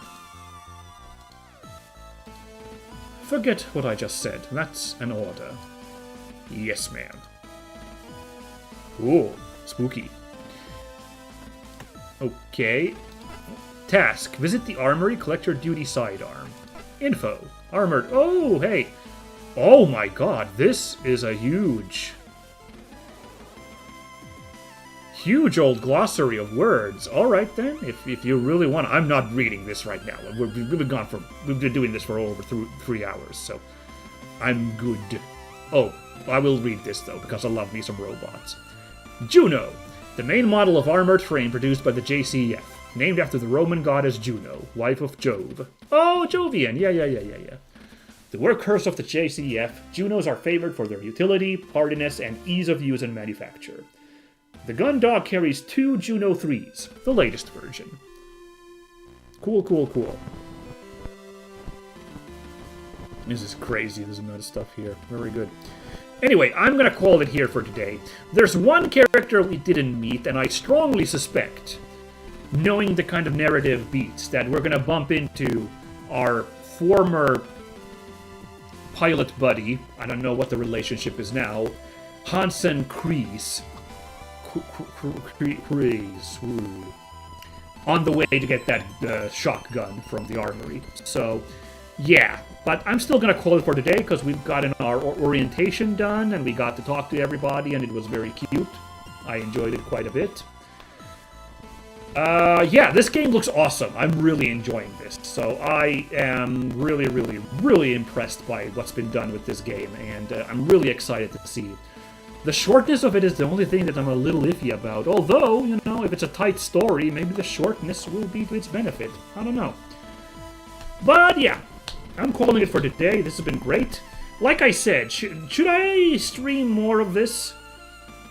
On the one hand, I would like people to buy this game to support the devs, being a tiny indie game that it is.